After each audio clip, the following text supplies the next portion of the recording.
Hello, everyone, and welcome to Geeky Geezers. I am your host, PaPa Pacelli. This is my co-host, Aged Boomer. Okay. Sorry, wait, what? No, the other way around. The other way around. You got to do like Willy Wonka. Wait, stop, reverse that. Thank you. Hello, everybody. Welcome. So David Pensack getting his zingers in there at the beginning. Come on, you geeky geezers. Get those white socks on, glue down those dentures, and let's triple dog dare it. Well, if you've been here waiting for the past hour, that means you forgot to fall back and reset your clocks because for whatever reason, we have decided that we're going to invest the time, energy, money, and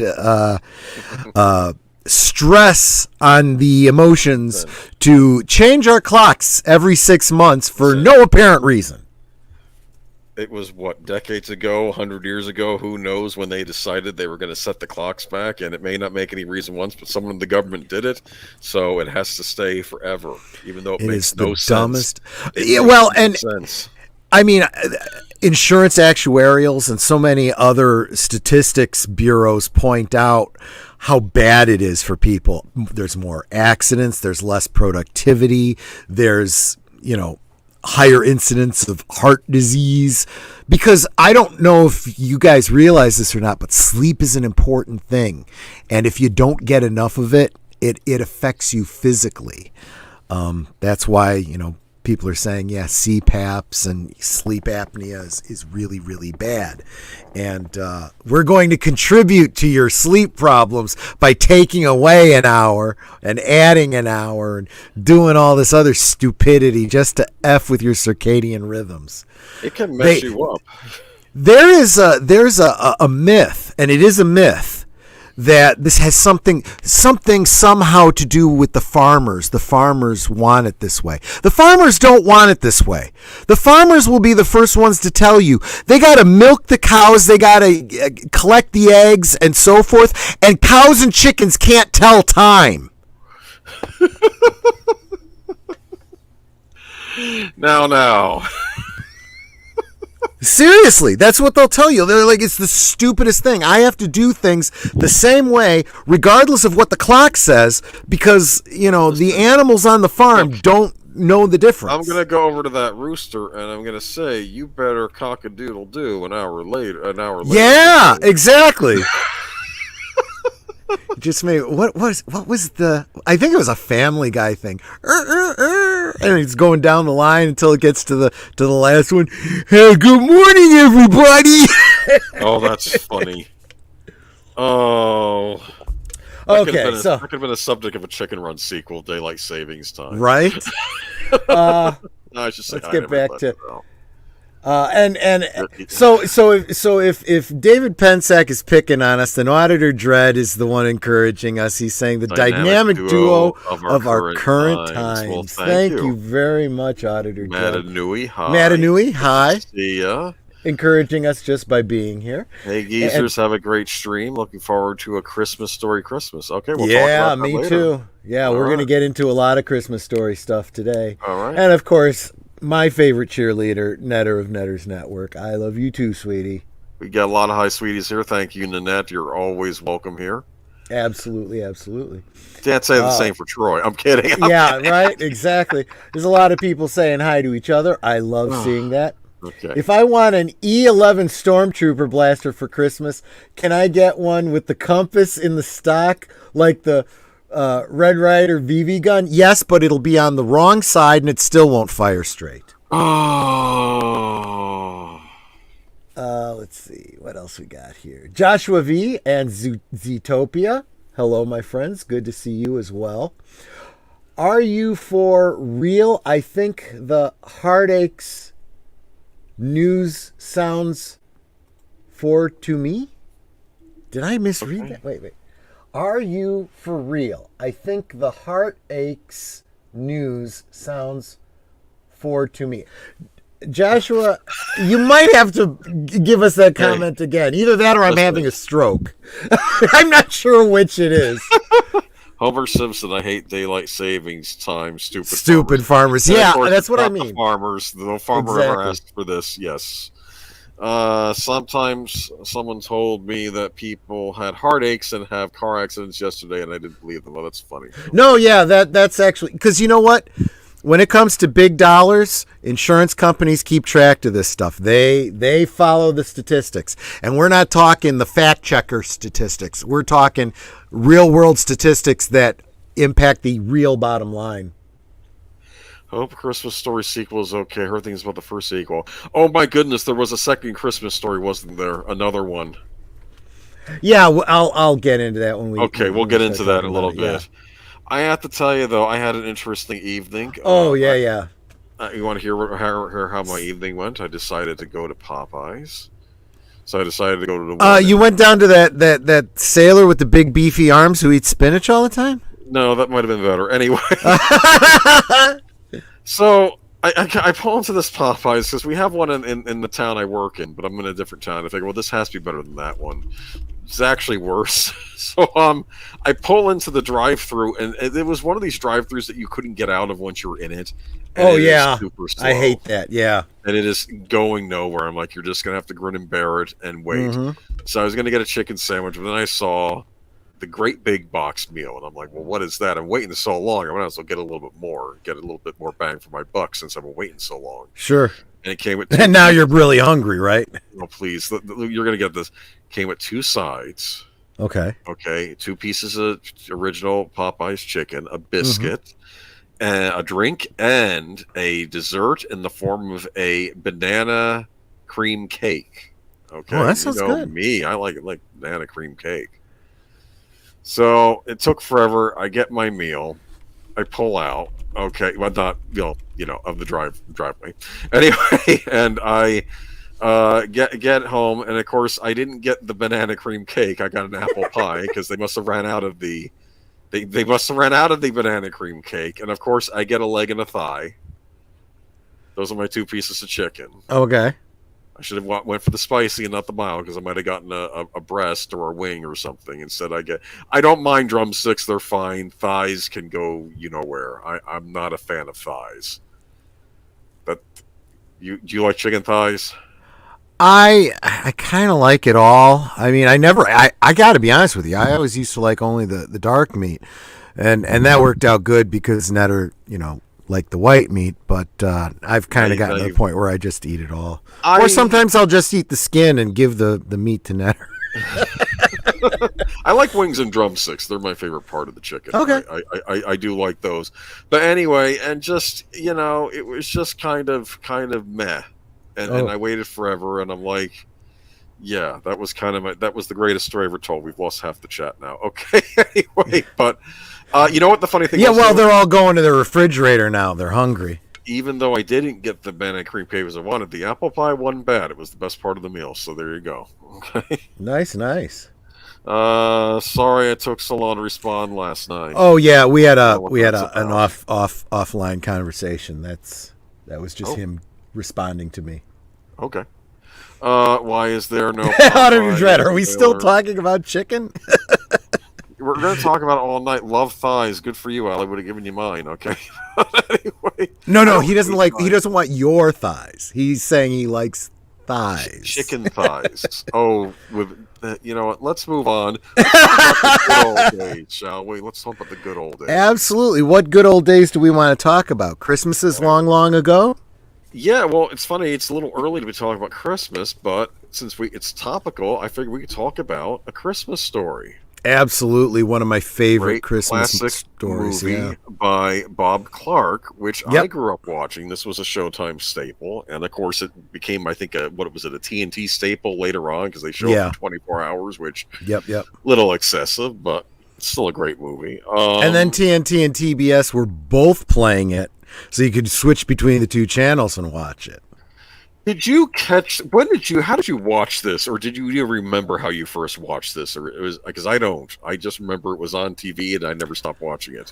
I think I remember seeing it on network television first, but then when it was on cable regularly, I regularly watched it.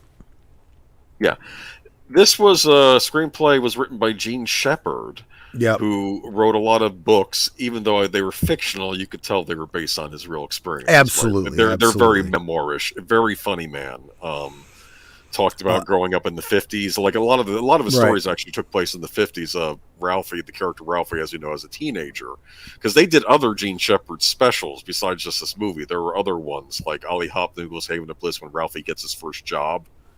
That's a Absolutely. hilarious one. I saw that on Disney Channel, and they try to retain. I think they would try to retain the actors or at least get good replacements for them when they did those specials. But yeah, Christmas Story probably is still the best. That is the theatrical version, and it does a lot of the so much going on in this movie. So Yeah, yeah, yeah. And but let's talk about that is true. It's got this 1950s sensibility to it, especially when you get into the Little Orphan Annie and well, yeah. Well, this I and the think it takes radio place show in the and stuff. 40s, right? Yeah, This one is in the probably. 40s. In fact, no, wait. Wizard of Oz was out in theaters, so I don't know when this is supposed to take place. But what's great about it is it's kind of timeless. I It mean, is. I could totally relate to it as a kid in the 70s. It didn't really matter when it took place. And I've heard a lot of debates back and forth about when it's really Is it supposed to the have taken 30s? Is place. it the 40s? Is it the early 50s? And it We doesn't don't know. matter. Yeah. It just doesn't matter. I mean, it matters that it's prior to a certain point, right? Because you don't have cell phones. You don't have, the locks on the You don't on really the have on the television. Radio was the big entertainment center in the right. house. You Yeah. don't have the hubcaps that are locked, because there's the whole change the tire scene and everything. And Oh, so much going on in this a movie. lot of elements there.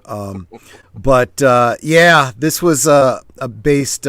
Like you said, it was Gene Shepard's story, but it was based on his book, and I've read the book too. In God We Trust, and All Others Pay Cash.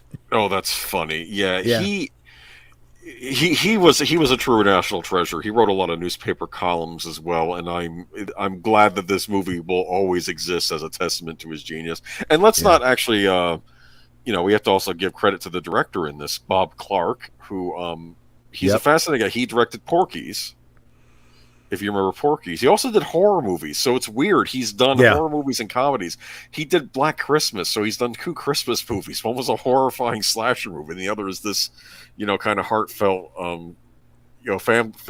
family Christmas movie. With Wow. still has I an don't edge to it, though. Yeah, I don't see it as weird because and I've thought about this a lot since I first heard it. I heard a script writer once point out that both horror and comedy have very similar beats in the storytelling. So if you understand that and you get it right, you can write horror and you can write comedy. There are similarities. It's just you're leading up to a punchline rather than a jump scare or whatever it is. yeah, exactly. And I don't know if this is the best Christmas movie ever made, but it's definitely up there. It is definitely one that, for people of a certain age that grew up with this film, it's become a part of the tradition. And like I said, it's so timeless. I think just about anyone could watch it and go, yeah, there's some elements there that I see from my childhood, from growing up, from my Christmas memories, and so on and so forth. And of course, again, I've got to express my personal affinity to it because it is set in I forget the name of the fictional town, but it's a fictionalized version of Hammond, Indiana. So all of the things that they are referencing are, references to Chicago and the Chicago Bears and Lake Michigan, things like that. So I totally, okay, yeah, I get that too. Yeah. Tommy and the Guinea Pig Collective, welcome to the channel. It speaks to a Yep. simpler time when things are more direct and straightforward. They basically were. Uh, Agreed. what I love. Oh, there's so much to talk about. Okay, being a kid. What's the big crux of the movie? Ralphie, kid Right. living in whenever this is. I think D. Pensek or somebody said 1940, but like I said, it could be Whatever, yeah. any time. But yeah, it wanting that one gift for Christmas. I know you've had stories like that too, right? Oh, yeah. With the Space Invaders and the Atari, you were like, Yes. Oh, you remember that story. I Okay. do, Yeah. I'm trying to think what I wanted for Christmas badly. Was it Fireball Island? I think that was a gift I wanted a lot. I'm trying to remember back when I don't know. I'm trying to think what the big gift for me was when I was a kid. I think Fireball Island was a big one. That weird board game with like the destructible bridge and the volcano on it that I really wanted. But I remember though he wants the Red Ryder BB gun, and he's doing everything in his powers to make sure that he gets it. First, he's trying to drop little, like he sticks the ad for the Red Ryder BB gun. I think he had a comic book and sticks it in like Life magazine that his mom's looking at or something, and he's. I think his mom asked him at some point, "What do you want for Christmas?" I said, well, I might want to, no, I don't want anything really. Well, actually, like he's trying to be nonchalant. I think he mentions the Red Ryder BB gun. Yeah. He says she'll keep your eye out with it. Right. And he tries writing the essay for the teacher, remember that, and he really works hard. He figures I'll get an A on this essay and show it to my mom about getting Red Ryder BB gun. What does he get? A C plus or something? Or yeah.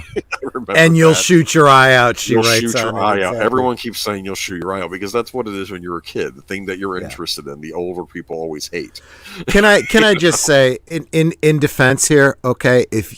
And they actually have this scene, right? In the movie where he finally, spoilers everybody for a 40-some-year-old story, right? He gets the Red Ryder BB gun, takes it outside to shoot it. He shoots some piece of metal, and the BB is supposed to ricochet, right? Yeah. And it ricochets and it hits the icicles above him, and the icicles, nick him on the side of the eye. He breaks his glasses, and he thought he shot his eye out, Yeah.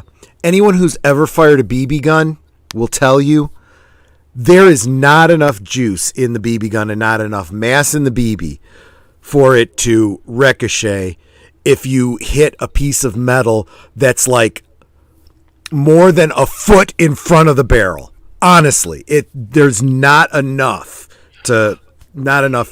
pressure there. Was it that, or did the gun jam on him and it broke his glasses? And he said it was the icicle that hit him because he didn't want to. Maybe it was. I guess I'd forgotten. That might have been what it was. Yeah. Well, but I don't know if it ricocheted. I think what happened was maybe it misfired in the chamber or something and hit his glasses. That could be wrong. Sign, it ricocheted off the sign, hit his glasses. Is that what it was? Yeah. See, that's well, you know what? Maybe I'll do a watch party of it, and we can focus on that and make sure we get it right. But the point is, you can't shoot you could shoot someone else's eye out with it. Yeah, that you can do, but you can't shoot your own eye out with it. At any rate, be nearly impossible. But the other thing. I wanted to say one more thing about the Red Ryder BB gun. You know how I dig into this kind of stuff. Mm-hmm. So I wanted to know, because he goes into this whole litany of which exact Red Ryder BB gun he wants. And it turns out that the exact Red Ryder model BB gun, and they did exist. They were manufactured by Daisy in Plymouth, Michigan, starting in the 40s. So it has to take place after 1940. So there you go. Yeah. But that exact configuration never existed. The Daisy Buck Jones model did have a compass and a sundial in the stock, but these features were not included in the Red Ryder model. The compass and the sundial were placed on Ralphie's BB gun, but on the opposite side of the stock, which was why I was making that joke earlier, because Peter Billingsley was left-handed, and you wouldn't have been able to see them otherwise. Oh, that's funny. Yep. But, isn't that also telling, though? I mean, like, we misremember details when telling a story. Like, you might have two guns and you combine them into one, stuff when you're growing up as a kid. I don't, all sorts of things. The bully, the school bully, Scott Farkas, that was his name, who had one of those those raccoon skin caps that Davy Crockett had. Davy Crockett, yep, exactly.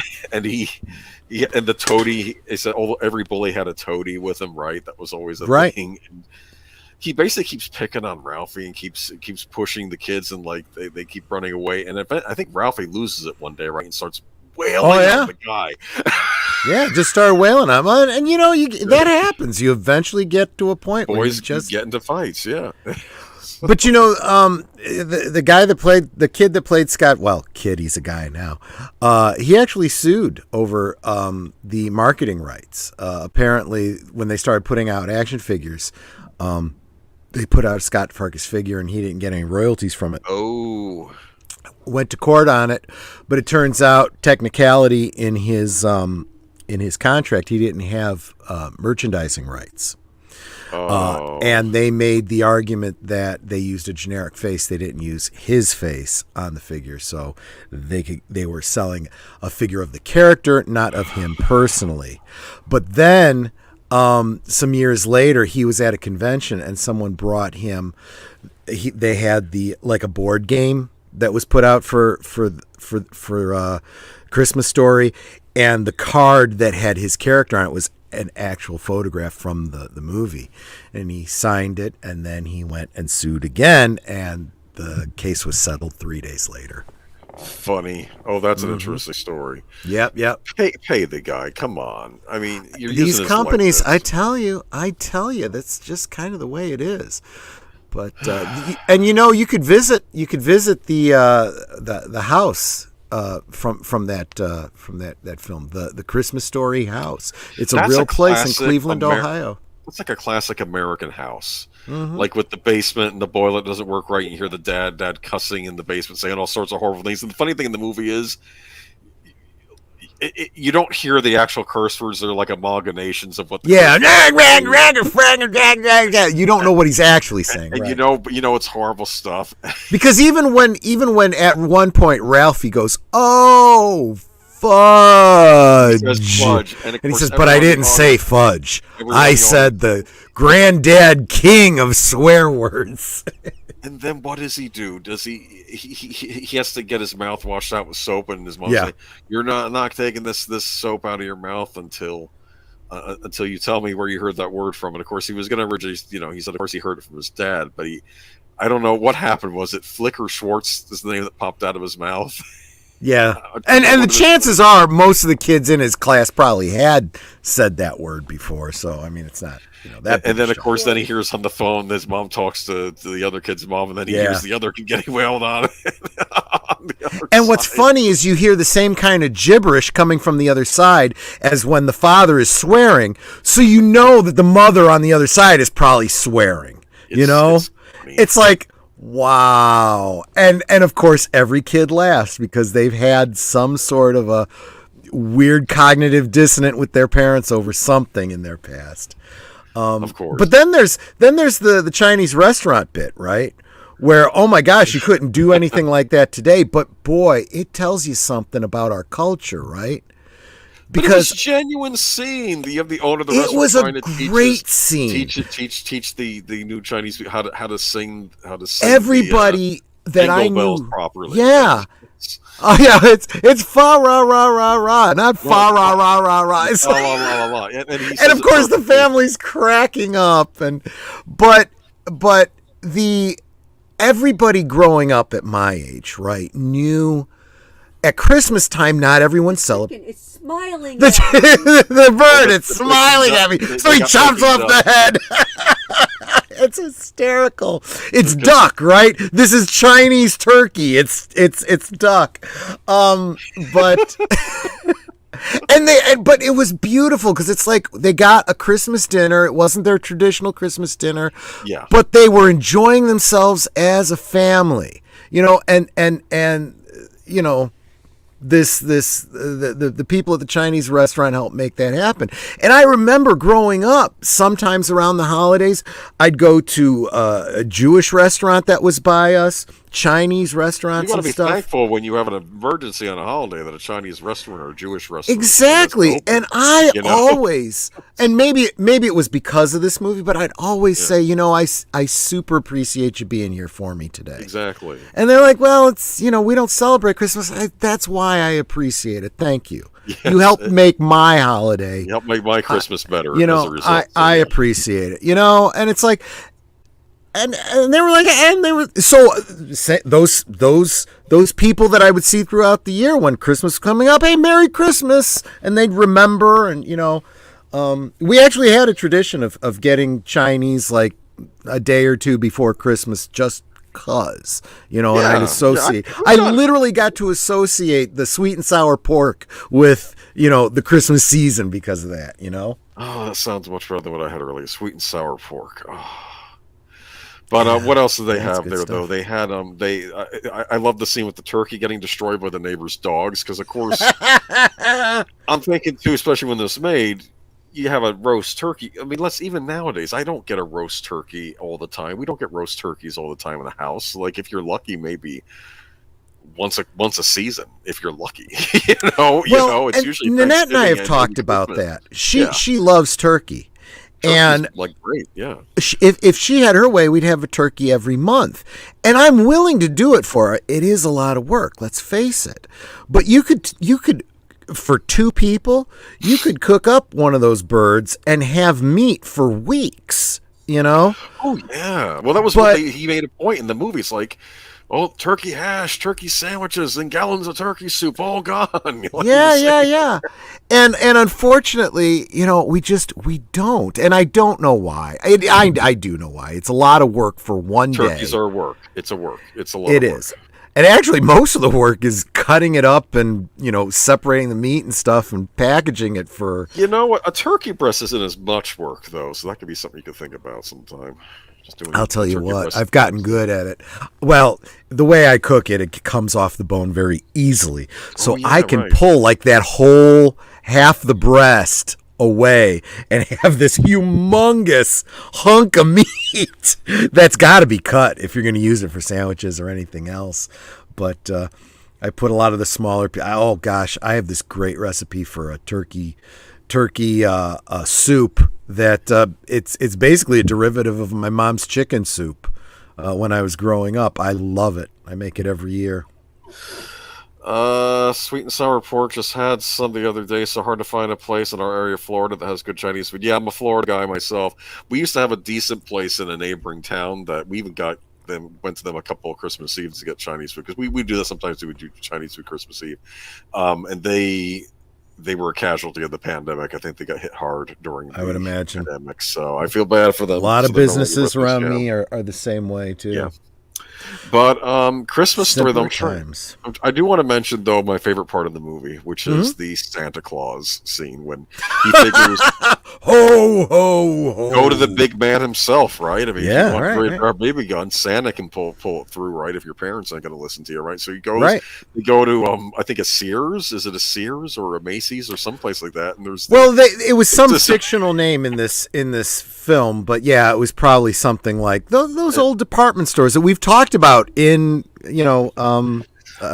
good old days before. Yeah, yeah, and this is not the Miracle on 34th Street. Yeah, no, it's This not. This is just the, and of course you a had guy that's just trying to make some bucks at Christmas. and then there are the elves that were working for him. He says, Yeah. go, get go, man. Every time a kid sits on his life, like 1 out of 2 kids goes, ah, and starts Yeah. screaming at his face.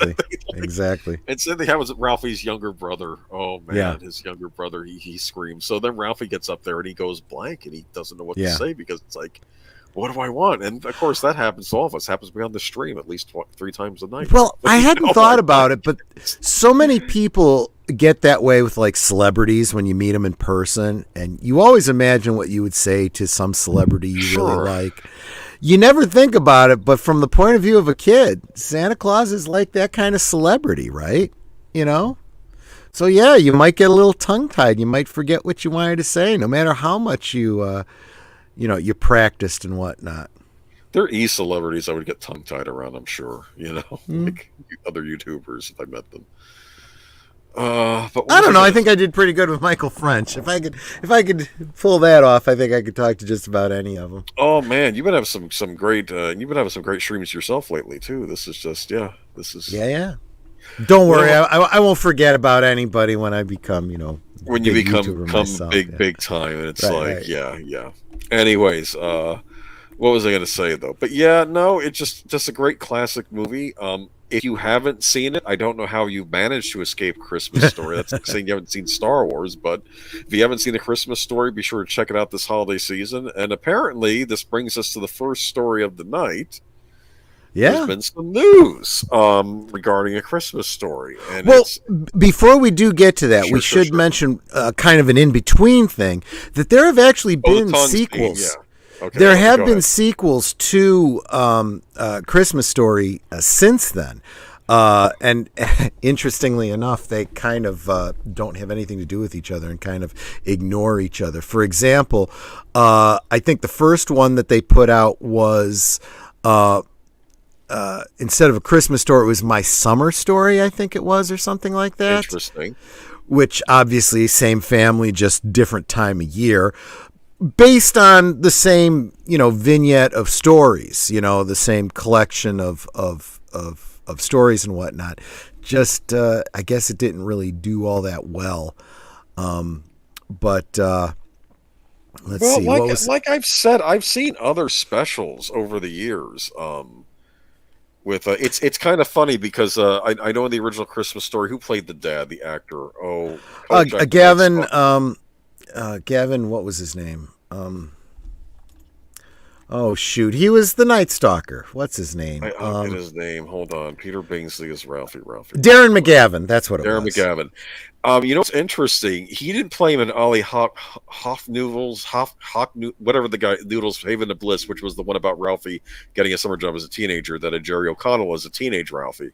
But the actor who played the father on Doogie Howser played the dad in that one. Oh, yeah. That's actually a good substitute because they kind of have a similar look to each other and a similar demeanor in a way. Sure. So that was a good choice there. But just they had all kinds of these specials. Like some were like official Gene Shepard's, and I guess others came later. I don't know if Gene Shepard was still alive when those were made. But did you like any of them? The ones you saw? I have to admit to you. Oh, and the other one was Christmas Story 2, which ignores the summer story. I got to be honest with you, even though I have all of them in physical media, a DVD set of all 3 stories, I've never seen the other 2. I've only ever seen A Christmas Story, yeah. I'm telling you, man, you may have to do some reviews on your channel of them. Maybe that could be. I may have to, yeah, before this. Before the new one comes out. New one comes out, which is what we were getting to. So go on with that one. Okay, you want to paste it?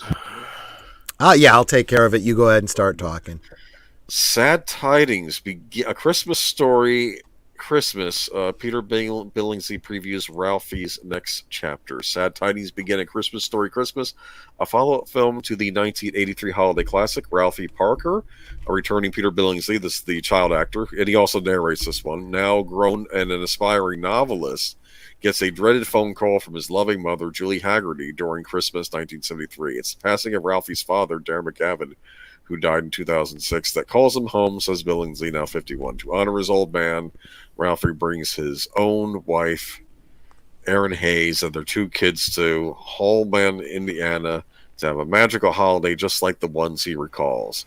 Look for more familiar faces from the 1940 set original, like Tongue Stuck to Flagpole Flick, Scott Schwartz, and bully Scott Farkas, Zach Ward, and not much has changed for Ralphie himself, reports Billingsley. He's an eternal dreamer. He's always fantasizing things. So, okay. And you want to pass the next article? I'll read from that as well. Yeah, absolutely. All right. So, every returning cast member in A Christmas Story, Christmas. Christmas Story is one of the most definitive films of the Christmas season when it was released in the 80s. Now the film has become a staple for Christmas films as well, even being played for 24 hours on Christmas Day. I think that's on TNT, right? TBS. I get the 2 of those channels confused. I think it's. I want to say it's. Well, you know what? Let me click on. I just dropped the link for the trailer, and it is on HBO Max. Okay. Now, with Peter Billingsley returning to the raw audiences, we'll see how he's fared, having started his own family. But rather than try to get the perfect gift, he will spend this Christmas trying to make the perfect holiday for his family. And A Christmas Story flick, and was one of Ralphie's closest friends and would often be seen spending the day during or after school together. Not much was revealed about his home life, but he was best known for being triple dog dared to stick his tongue on a frozen pole. Sadly, the only way he got unstuck was with a strong pull that left him bandaged. That's not what happened, but like I said, we're all remembering this movie differently. Yeah, it happened to Flick, not to Ralphie. It happened to Flick, but no, they poured hot water on his tongue. That's how they got him unstuck and burned his tongue to get it off. Yeah, which actually was very, very dumb because Yes, that is exactly what will happen. Your tongue will stick to a flagpole, but the way you get it off is to put your lips close to it and go, and that'll do it. That's all it takes. Yes, I do know from experience. But I could imagine even the adults being clueless as to how to handle this and still using the hot water, right? Real quick, let's say hi to Stephen Ransom, who just joined us. Welcome. He says, hi, fossils. And funny man. And Matt Anui said he's never seen the film. I presume he means the original Christmas story. And Matt that's Anui. Well, this was the kind of thing we grew up with. We shouldn't expect younger people to have seen it. But what I will do. I'm curious, Matt Anui, if you don't. Well, I'm sorry, I don't mean to interrupt you. Go ahead. No, I was going to say what I will do is when we get closer to Christmas, I think I'll probably end up doing a watch party of this. Maybe I'll just make it one of my Friday streams. So we'll definitely get a chance to see it. Matt Anui, did you have a go-to Christmas movie growing up? Maybe it was different for your generation. Maybe I'd like to know. Santa Claus. Yeah. Santa Claus is funny, actually. And not just Matt Anui. Anybody. I'd love to know what your Christmas films were growing up that you have fond memories of. The ones that if you had a choice, that's the one you would watch this year and next and going forward and share with your kids and whatnot. Where is Flick?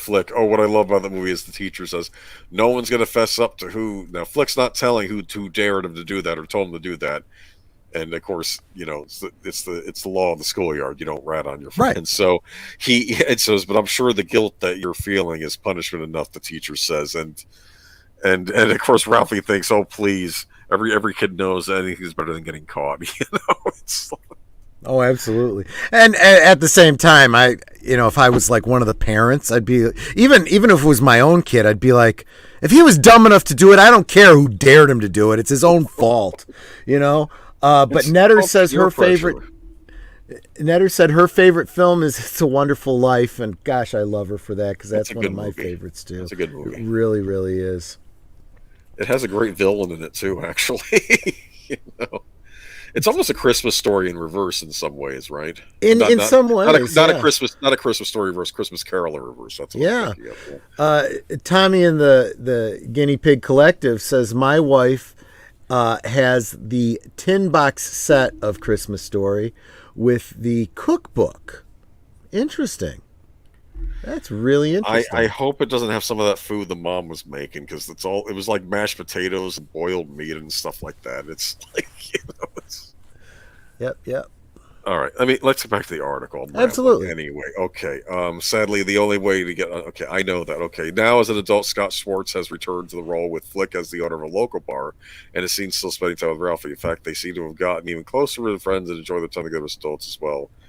Even getting revenge on Schwartz for his cruel dare. Like Flick, Schwartz was another close friend of Ralphie, and the two spent most of their childhood together. While he wasn't featured in many major moments of film, he never got comeuppance for his actions, and there was an instance where Ralphie threw the blame, not knowing.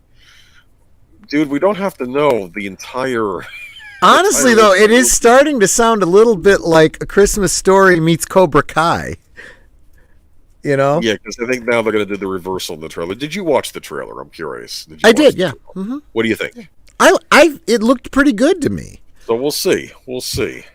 I mean, I did when I saw it, I was like, this is a kind of movie that doesn't need to take place. And my other concern is, as we were talking about when was the original supposed to be set? Well, now when is this going to be set? And does that 1973? That's what they said. Okay. I can reconcile that with my ideas. How old is his dad at this point, though, in the movie, right? Because his dad wasn't exactly a young guy in the first movie. I mean, true.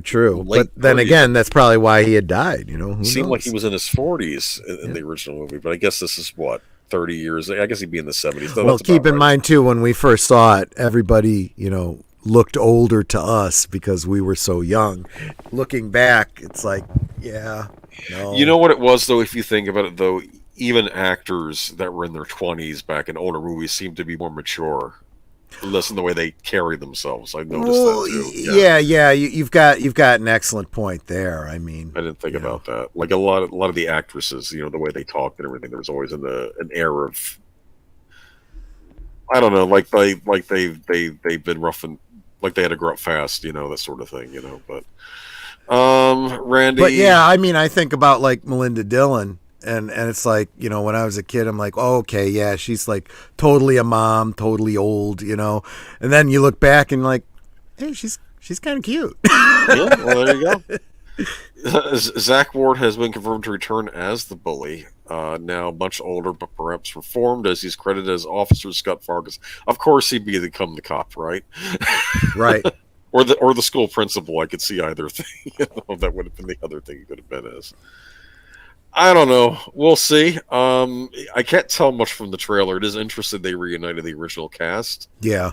I'm wondering if this is going to be like a yearly thing for HBO to give us a halfway decent Christmas movie, while they give us another season of that horrible thing Seth Rogen made that I don't remember the name. Santa Inc. Is that what it was called? Yeah. This could be a direct answer to that. This could be, yeah, that didn't go over real well. Let's do something that's actually good. Because Apex Christmas I enjoyed. It was fun enough. It was you were telling me about that one. It was almost like an 80s version of A Christmas Story because it was about a kid wanting a Nintendo. But now, of course, the 80s is nostalgic the way like the 40s would have been, so it's, I don't know, it's interesting. All good choices ever brings up the best Christmas pageant ever. Technically not a movie. It's only 48 minutes worth of look. It's free on YouTube. The best Christmas pageant ever. Well, Christmas specials is a whole nother thing, but we'll get into that maybe another stream. And Netter's over here saying Die Hard was a Christmas movie. I think Cobra is a Christmas movie. In fact, I have to bug Birdman. We are going to be watching Cobra this year for Christmas. The Stallone movie. Oh, absolutely, yeah. Nothing spells Christmas Marion like Cobretti, yeah. Oh. And Guinea Pig Collective says, I kind of like the Polar Express. I got to admit, that one was a good one, too. That was a nice latter day kind of callback to some of my favorite, in spiritually speaking, some of my favorite Christmas stories. I loved Polar Express. I was shocked at how much I enjoyed that movie, and I got really annoyed at the critics of the movie saying the kids look creepy and it's like that animation style that makes the people. No, what it looks like is a Norman Rockwell painting brought to life. That like. I really enjoyed it. It had that it had a little bit of a creep factor in certain parts, especially with I like the fact that Tom Hanks is playing every character, every adult character in the movie is played by Tom Hanks. And what I thought was interesting, like he's playing like the I guess the hobo on top of the plane. Yeah. He's a ghost, and you realize he's a ghost later on. It's kind of that creepy, how you were saying, Christmas ghost stories. It kind of has that in it. It's a good little, and it's a great animated feature. I wish they had done more movies like that. I know. It's a good style. I know.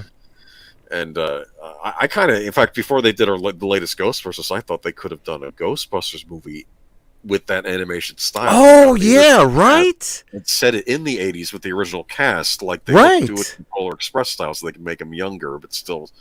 But no, I'm fine with what we got with Afterlife. But I thought you were opposed to all of that. You don't want them to do animation with people's images and stuff like that. It is not the same thing when you have the actual live actor doing, and when it's also a cartoon. It's a cartoon. When they did that Beowulf movie with Ray Winstone, it was a cartoon. It was an animated feature. It wasn't like them trying to have a real person in with real people. Do you understand? Okay. Everybody was animated. Okay.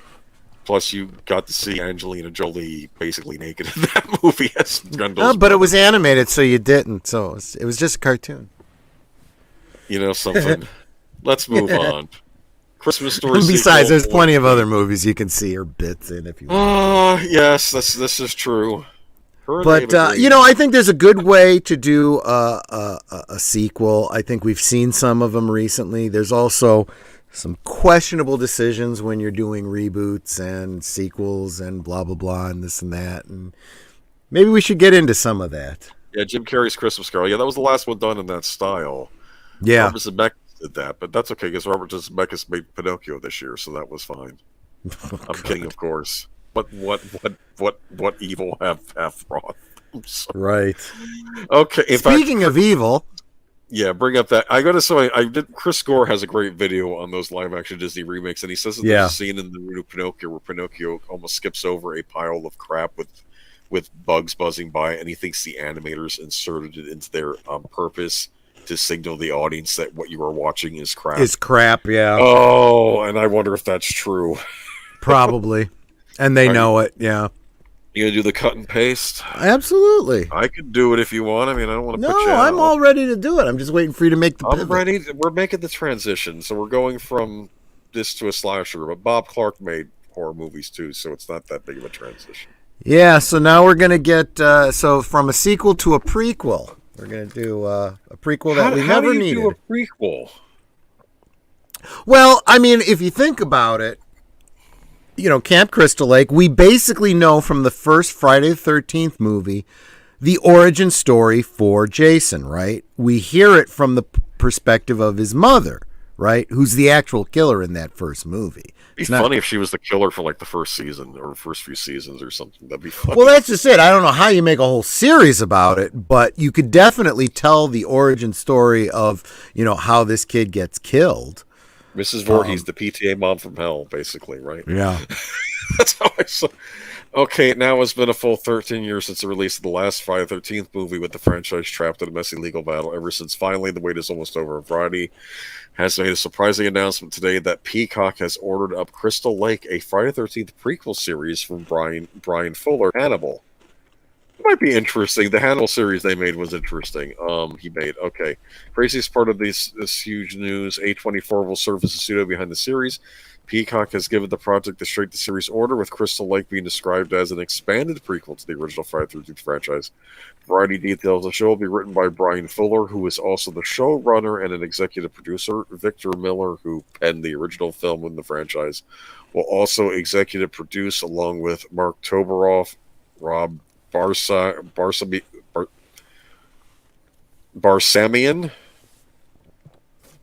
Okay. Good enough for you? Okay, and A24. Friday the 13th is one of the most iconic horror franchises in movie history, and we were dying to revisit the story with our upcoming drama series, Crystal Lake, said Susan Rovner, chairman of entertainment content for NBC Universal Television and Streaming.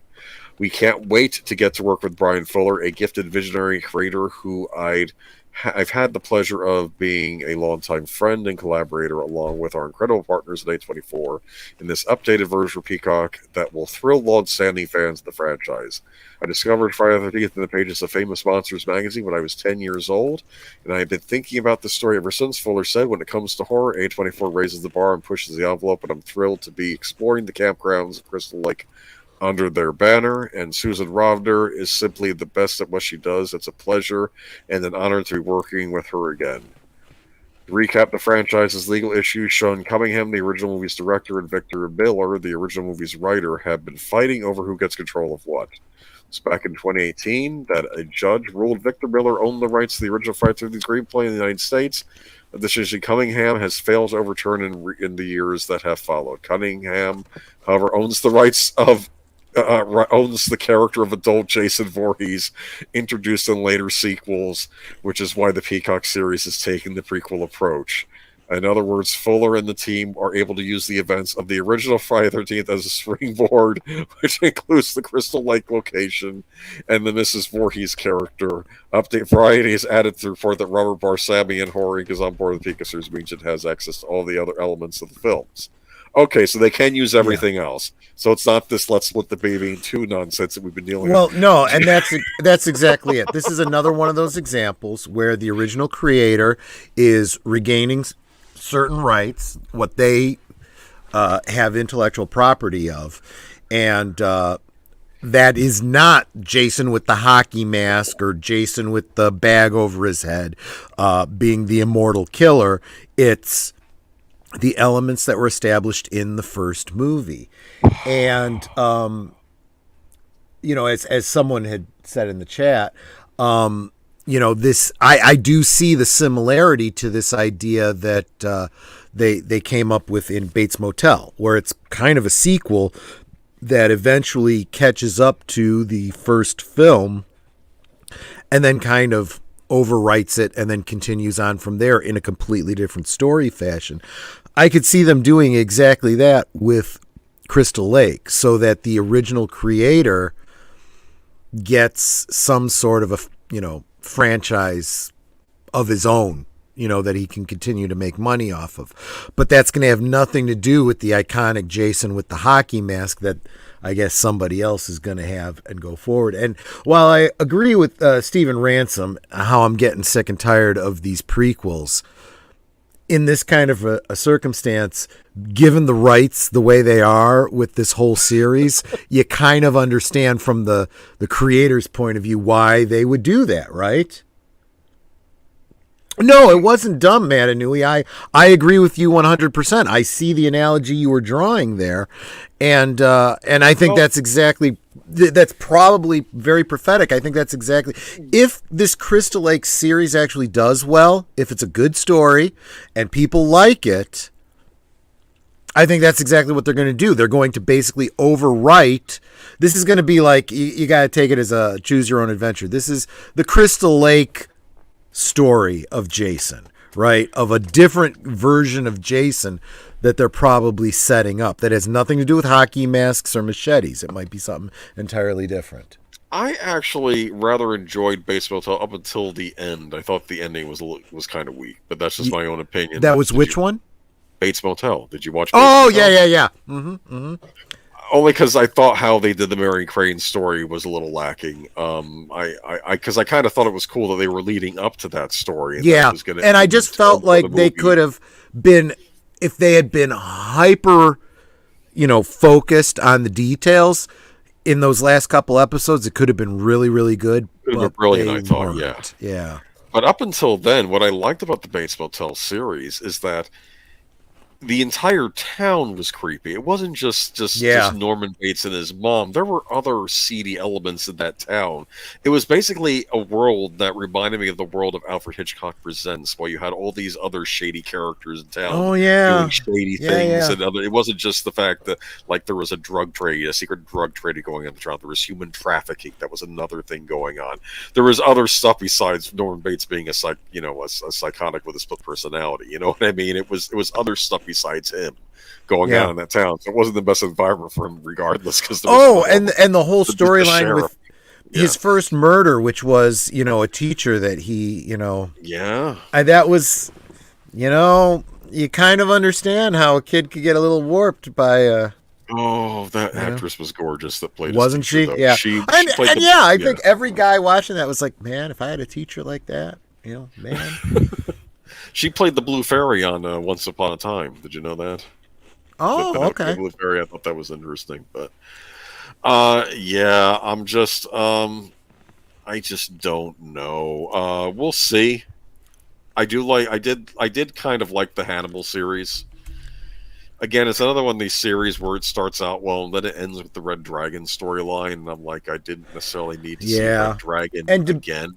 And to be honest with you, this is it's almost a unique circumstance here, because it's like right now the Friday the 13th series is so tied up with rights issues related to all of the different cooks that have been in this stew that you need to go back and reboot. And in a way, it's not too dissimilar from what's happening with Hellraiser right now.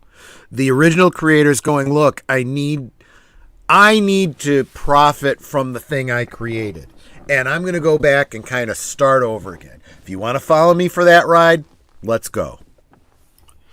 I couldn't stand Norman Bates whining through the entire series. Oh, she was, but what I thought was neat about her and the actress. Oh, her name escapes me at the moment. I should know her, but she's very attractive, but she also has that psychotic side to her. Yes. And it's perfectly cast. And even Norman Bates, what I liked about that show is a lot of the time you think, oh, it's not Norman that's the problem. It's the split personality of his mother that's the monster, right? But no, Norman Bates is also bad. Yeah. Yeah. I mean, we haven't nobody is the good guy in this story. Yeah, I mean, Norman Bates is also bad. There's a wonderful scene in Psycho 3, which, again, this is another choose-your-own adventure. Did Psycho 2 and 3, are they the true sequels to Psycho or not? Right. You could relate them. I think they're fun what-ifs. That's how I treat those movies.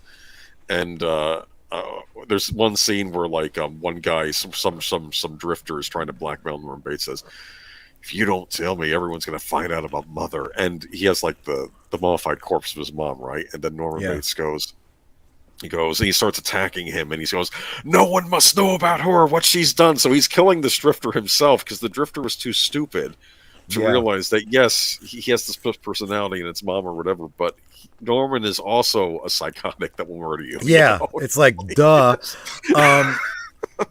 And there was actually, before there was the series Bates Motel, there was a movie, Bates Motel.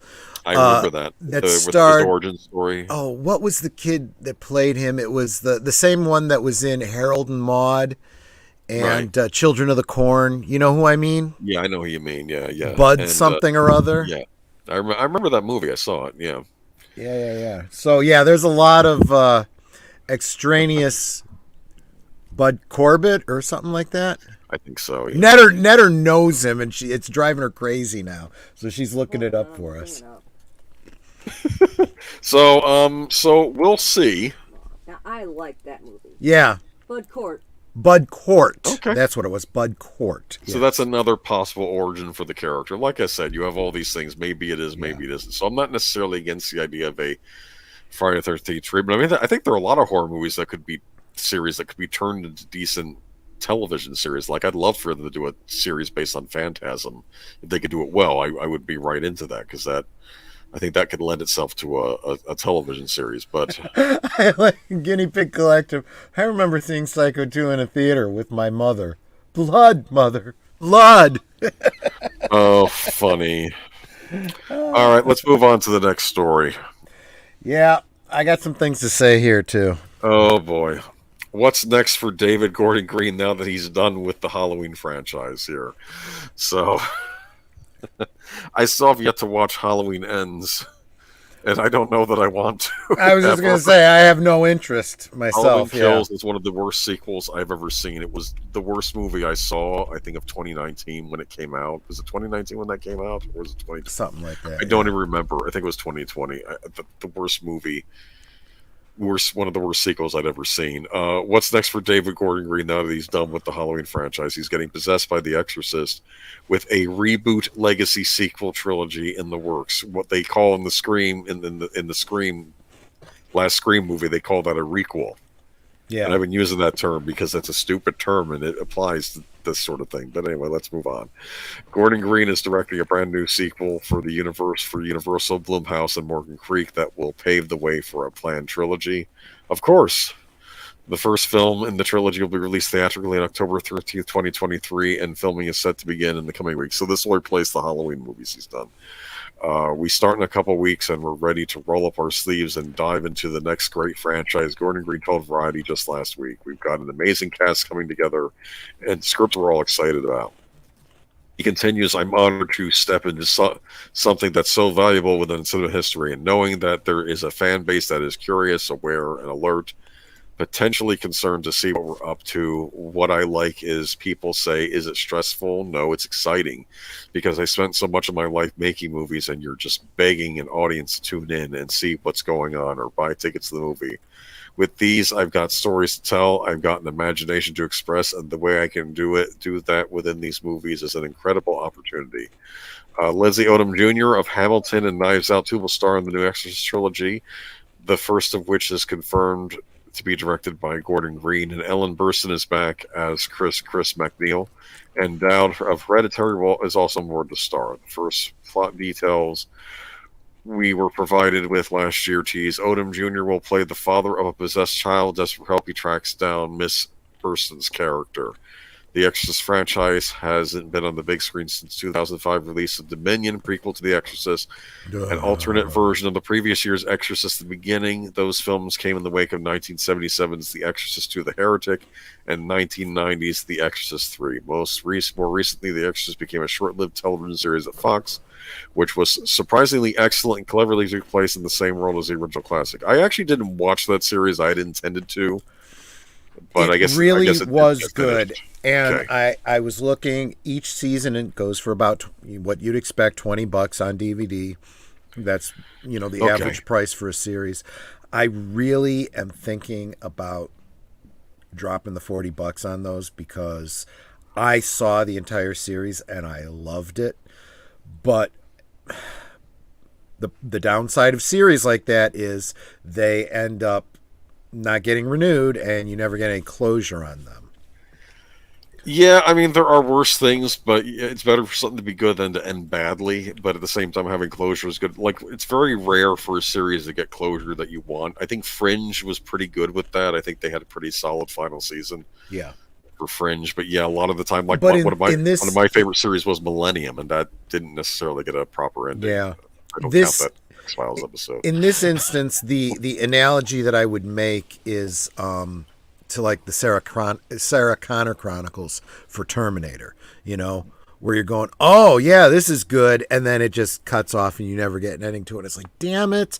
And then they did all kinds of stupid shit in the movies, and it's like, if you just go back and finish off the Sarah Connor Chronicles, it would have been so much better. And I'm afraid that that's what's going to happen here. That I think, yeah.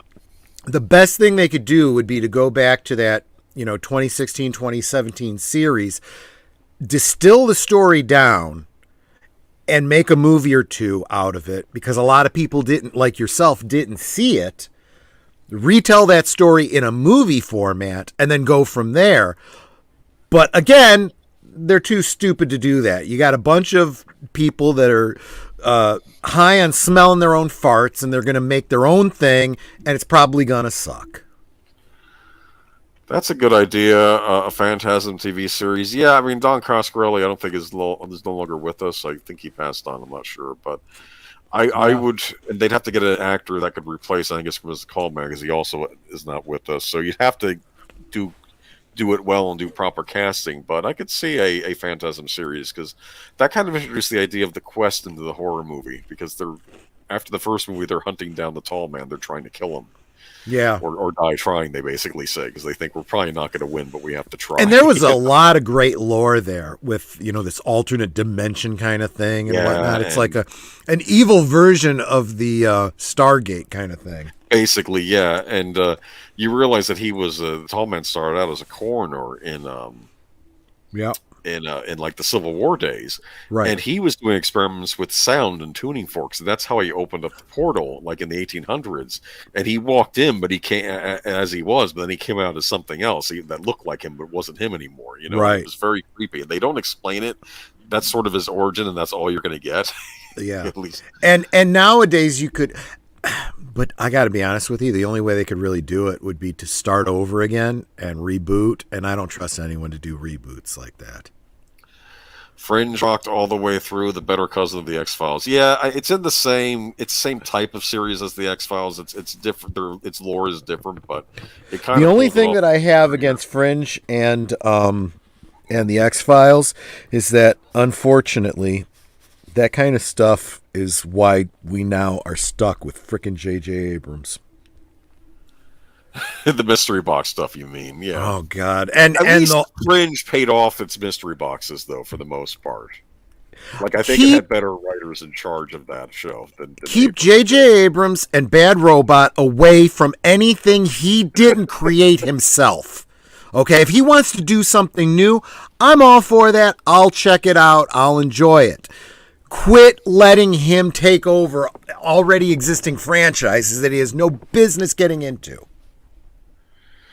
So let's see here, though. I don't know about this Exorcist trilogy that David Gordon Green is making. Yeah, I'm kind of bothered, because again, I really feel like this would have been better if they had just continued the series, and if they were to just take that story and spin it up to the big screen and redo it as a movie, it would be great. But they're not going to do that, because these Hollywood assholes have so much ego. They're going to do their own thing. And not only that, you're dealing with religious theology here. You better get it right. You know what I thought was a good exorcism movie? Did you ever see the Last Exorcism, which was done like a found footage movie? I don't think so. It was funny because it was about this, I think it was a Pentecostal preacher, right? And he's doing like the exorcism stuff, and he's basically saying it's all a fraud. And he ends up going to a farmhouse thing with a documentary crew to expose exorcism as the fraud it is, right? Uh-huh. And then it turns out maybe he's seeing it. Maybe the girl is actually demonically oppressed for real. Do you understand? It's one of these things that plays with you, because like he's because it's kind of interesting though, but like he's a very funny protagonist though, because he starts out, like if you were a Christian, you believe in exorcist. Jesus was an exorcist, so as a Christian, you have to believe in exorcism. And he says, of course, the Catholic Church gets all the attention, and he says, well, because of the movie, and of course he's referencing the Exorcist. It's a funny little bit in the documentary, but it's I don't know, David Gordon Green. I'm just worried this is going to be turned into a sideshow, and it should be taken seriously. Yeah. And I don't know. I mean, let's be honest, Exorcist, that was part of the whole, I call them the Satan movies of the 70s, right? You had The Omen, you had The Exorcist, Rosemary's Baby, technically a 60s movie, but you had all of these. Amityville Horror. Amityville Horror is another one. Yeah, all these movies about the devil. So I guess the devil is one of the greatest monsters you could have in a movie, right? So, but I don't know. And hasn't the Exorcist franchise always had false starts, except for that TV series you mentioned? Like, there were 2 different prequels made. Yeah. Well, what happened was they made one, and it was so bad they never released it. But then when they did another one, they were like, oh, well, let's just release this other one too and see what money we can make off of it. And I guess they both kind of sucked. The ending of The Last Exorcism didn't make sense to me. I think she's giving birth to the Antichrist or something. I don't know. It didn't make much sense to me either. I'm not saying the movie was perfect, but it had a great horror protagonist by having the flim flam preacher that now recognizes he's dealing with something real. you know what I mean? Yeah. But it's I don't know. Exorcist Legend with George C. Scott was incredible. George C. Scott, what's that? Was he in an Exorcist movie? Exorcist Legend. Which one was that? I don't know. Don't know. Let JJ make a sequel to 8mm. Let him destroy his own stuff. Oh, man. Yeah, right. I should have known when I saw 8mm. I did not care for that movie when I saw it. And that was Abrams trying to make his own Spielberg movie. That was him trying to do basically like a Close Encounters or a E.T. Exorcist Legion. Yeah. How many Exorcist movies have there been? Well, keep in mind, you can call something Exorcist. That doesn't necessarily mean it's in the Exorcist franchise, right? That's why you're going to have all these movies with exorcism in the child or Exorcist or something like that. Yeah. And some of those, they're hit and miss. I watch a lot of them, and some of them are more miss than hit. But I don't know. I get a kick out of them sometimes because I don't know. Okay, where are we going? We're going... right. So I'm sorry, I didn't realize that Exorcist 3 was subtitled Legion. Yeah, Exorcist 3 kind of. I don't remember if it ignores Exorcist 2 because Exorcist 2 was not really that good a movie. The Heretic, I heard it's not good. I know Joe Bob Briggs showed it on his channel once, and it was just on TNT, and it just did not look good to me. I am curious, though, about this movie. Who's making this? Which one? The sequel? Universal is making this Exorcist requel movie. Yeah. I thought Warner Brothers owned The Exorcist. I thought they owned the original movie. Let me see. How can Universal be doing a trilogy?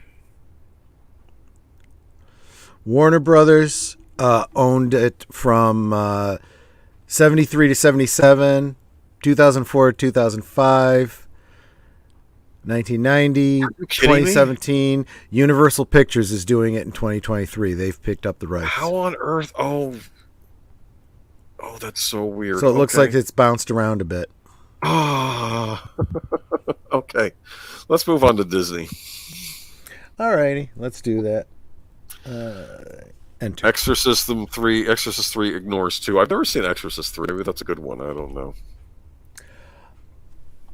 Give me just a second here. Bob Chapek denies Disney has become too woke. The link is too long for me to get in here Just because like, of the who way cares? Bounding into this is from Bounding into Comics. Look it up yourself because they apparently don't want to be cited since their freaking articles.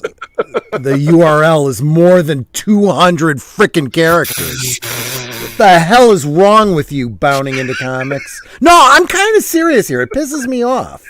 They're the best site. I'm gonna be tackling them in a future article on here too. And I know that they're quote unquote on the right side, but they need to do better. There's some things they could definitely improve, and one of them is you don't need your whole freaking. First, a title should not be a paragraph. A title should be very brief, okay? And your URL does not have to be the whole title. And Netta's over here laughing at my rant, and I'm trying to be serious. Okay, but they're useful. She's laughing all the harder. Stop laughing at me. They don't want to be cited. They don't want to be cited. Leave them be.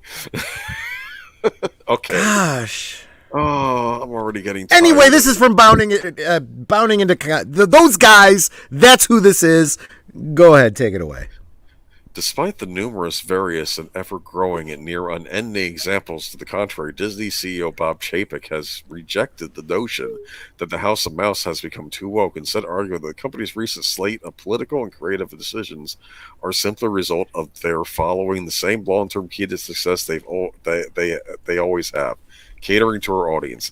The ever-divisive CEO shared his opinion on the matter during a recent appearance on the Wall Street Journal's Money, Business, and Power-centric podcast, The Journal. Asked by Wall Street Journal's editor-in-chief Matt Murray if he believes the people who say Disney has become too politically correct are either right or have a point, Chapek replied, "I think the more complex something is, the more you have to really drill down into the basics. We want our content to reflect the rich, diverse world that we live in," he explained. Again, I guess that's another way of saying catering to your audience. But the world is a rich, diverse place, and we want our content to reflect that. And we're so blessed to have the greatest content creators, and they see it similarly, the CEO continued.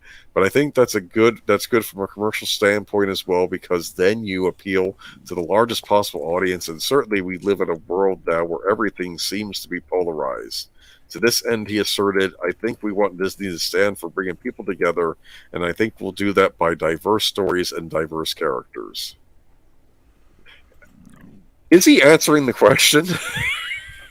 No, he's trying to be political about this. He's trying to say, look, and I said this in the green room. I said, if he were to say, screw it, we're tired of the woke bullshit. We're getting rid of people that's all they care about. We're going to start making the kind of movies that people actually want to see, that actually make us money. Most people would respect that. On the other hand, if you were to also come out and say, we want to reflect modern times, therefore we are pivoting to tell diverse stories, and, if you call that woke, that's just the way it is. Either way, pick one and get behind it. When you're mealy-mouthed in the middle, look, Mr. Miyagi said it, right? He said, look, you walk one side of road, okay. You walk other side of road, okay. You walk down middle, sooner or later, just like grape. Yeah. And that's what he's talking. He's trying to talk out both sides of his mouth. And, honestly, Disney is incredibly behind the curve on this. They are. So, in other words, it's exactly what I was saying. This is, again, not the guy who's going to fix Star Wars and fix Marvel and fix DC, and he's playing 4D chess and he's giving everyone enough rope to hang themselves. No, he is making sure that Disney hangs itself. They are losing money like crazy. They are losing market share like crazy. They are no longer the too big to fail juggernaut that they used to be.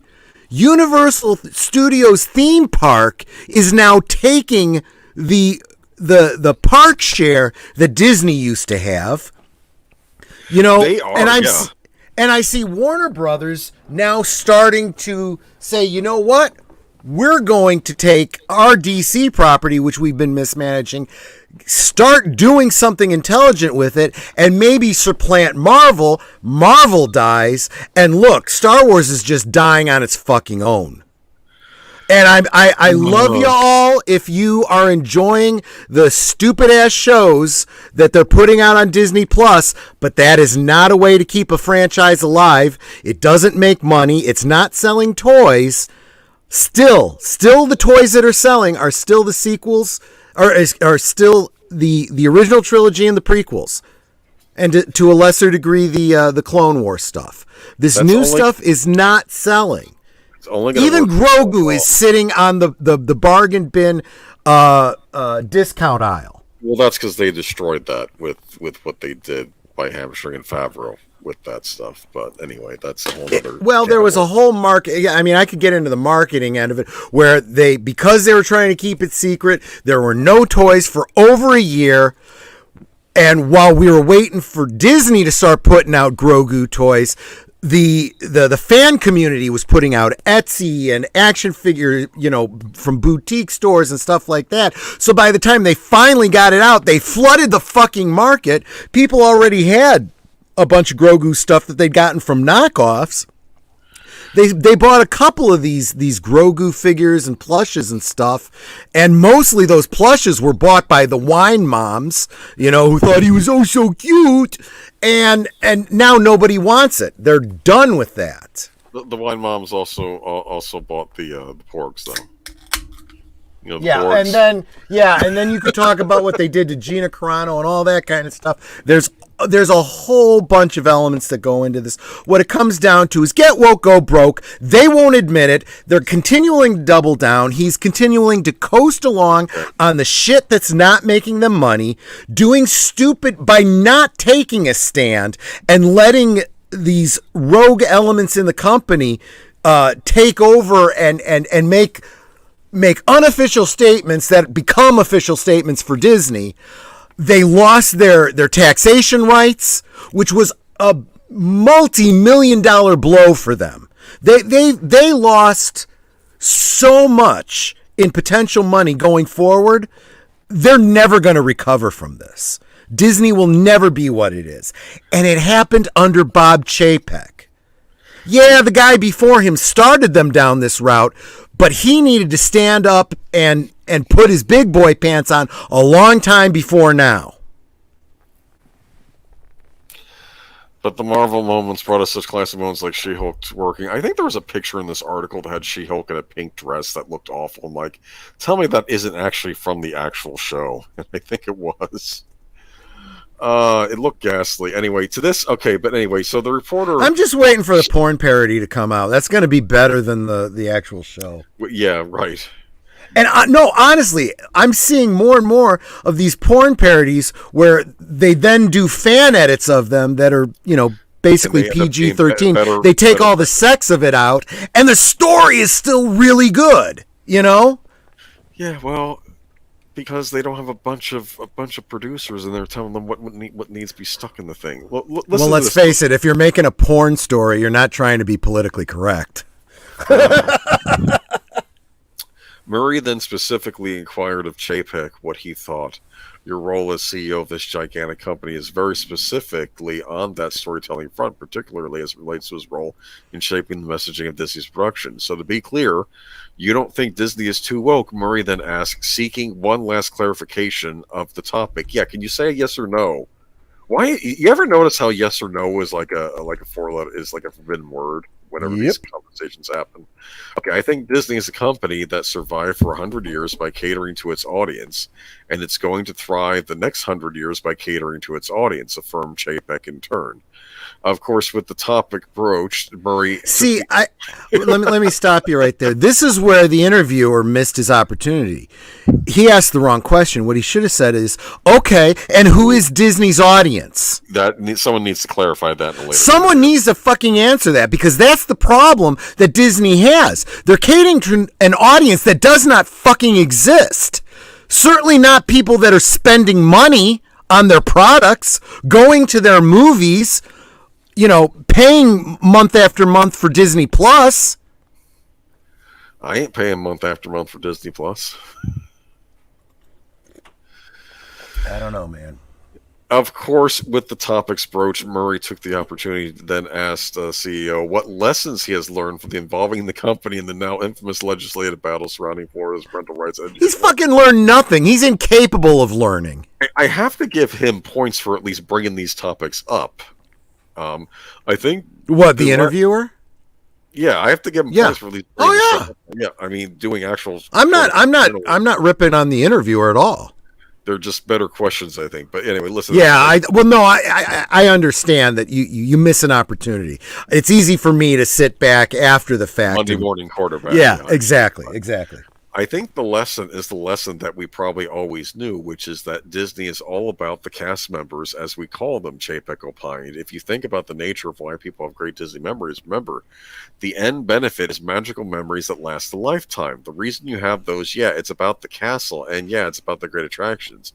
Or they really enjoyed the churro on Main Street, but really what they remember more than anything is the guest cast interactions, he told Murray. So if that's the secret sauce for making those magical memories, and we're all about the guests and the audience maximizing their experience, then you have to make sure the cast is at the center of everything you do. So reading between the lines, you misjudged how the employees would react to your initial stance out of the gate, and you had to get that right because that was your challenge, the reaction to your original stance of not speaking out on the bill. I'm sorry, you're going to say, though. Well, I was going to, because Matt Inouye makes a great point here in his question where he asks, aren't they made by people who like the characters? The answer to that is no. And the problem is that these people have nothing but derision for these characters. That's why they are deconstructing them. And a perfect example of this, and I know this isn't Disney, but and we actually don't have it in our docket to talk about this week, but Henry Cavill leaving The Witcher. He was somebody who cared about the characters and the lore, and he fought for 2 years trying to get them back on track. And it's very clear that the writers of that show, The Witcher, openly mocked the source material. These are the people that are writing Star Wars and Star Trek and She-Hulk and all this other stuff. They have absolute hatred and derision for the people that would be fans of this. And they are mocking you by putting this stuff out.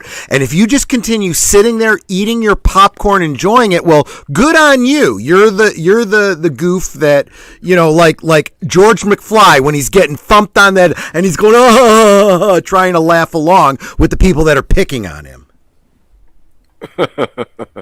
You think that's what this is?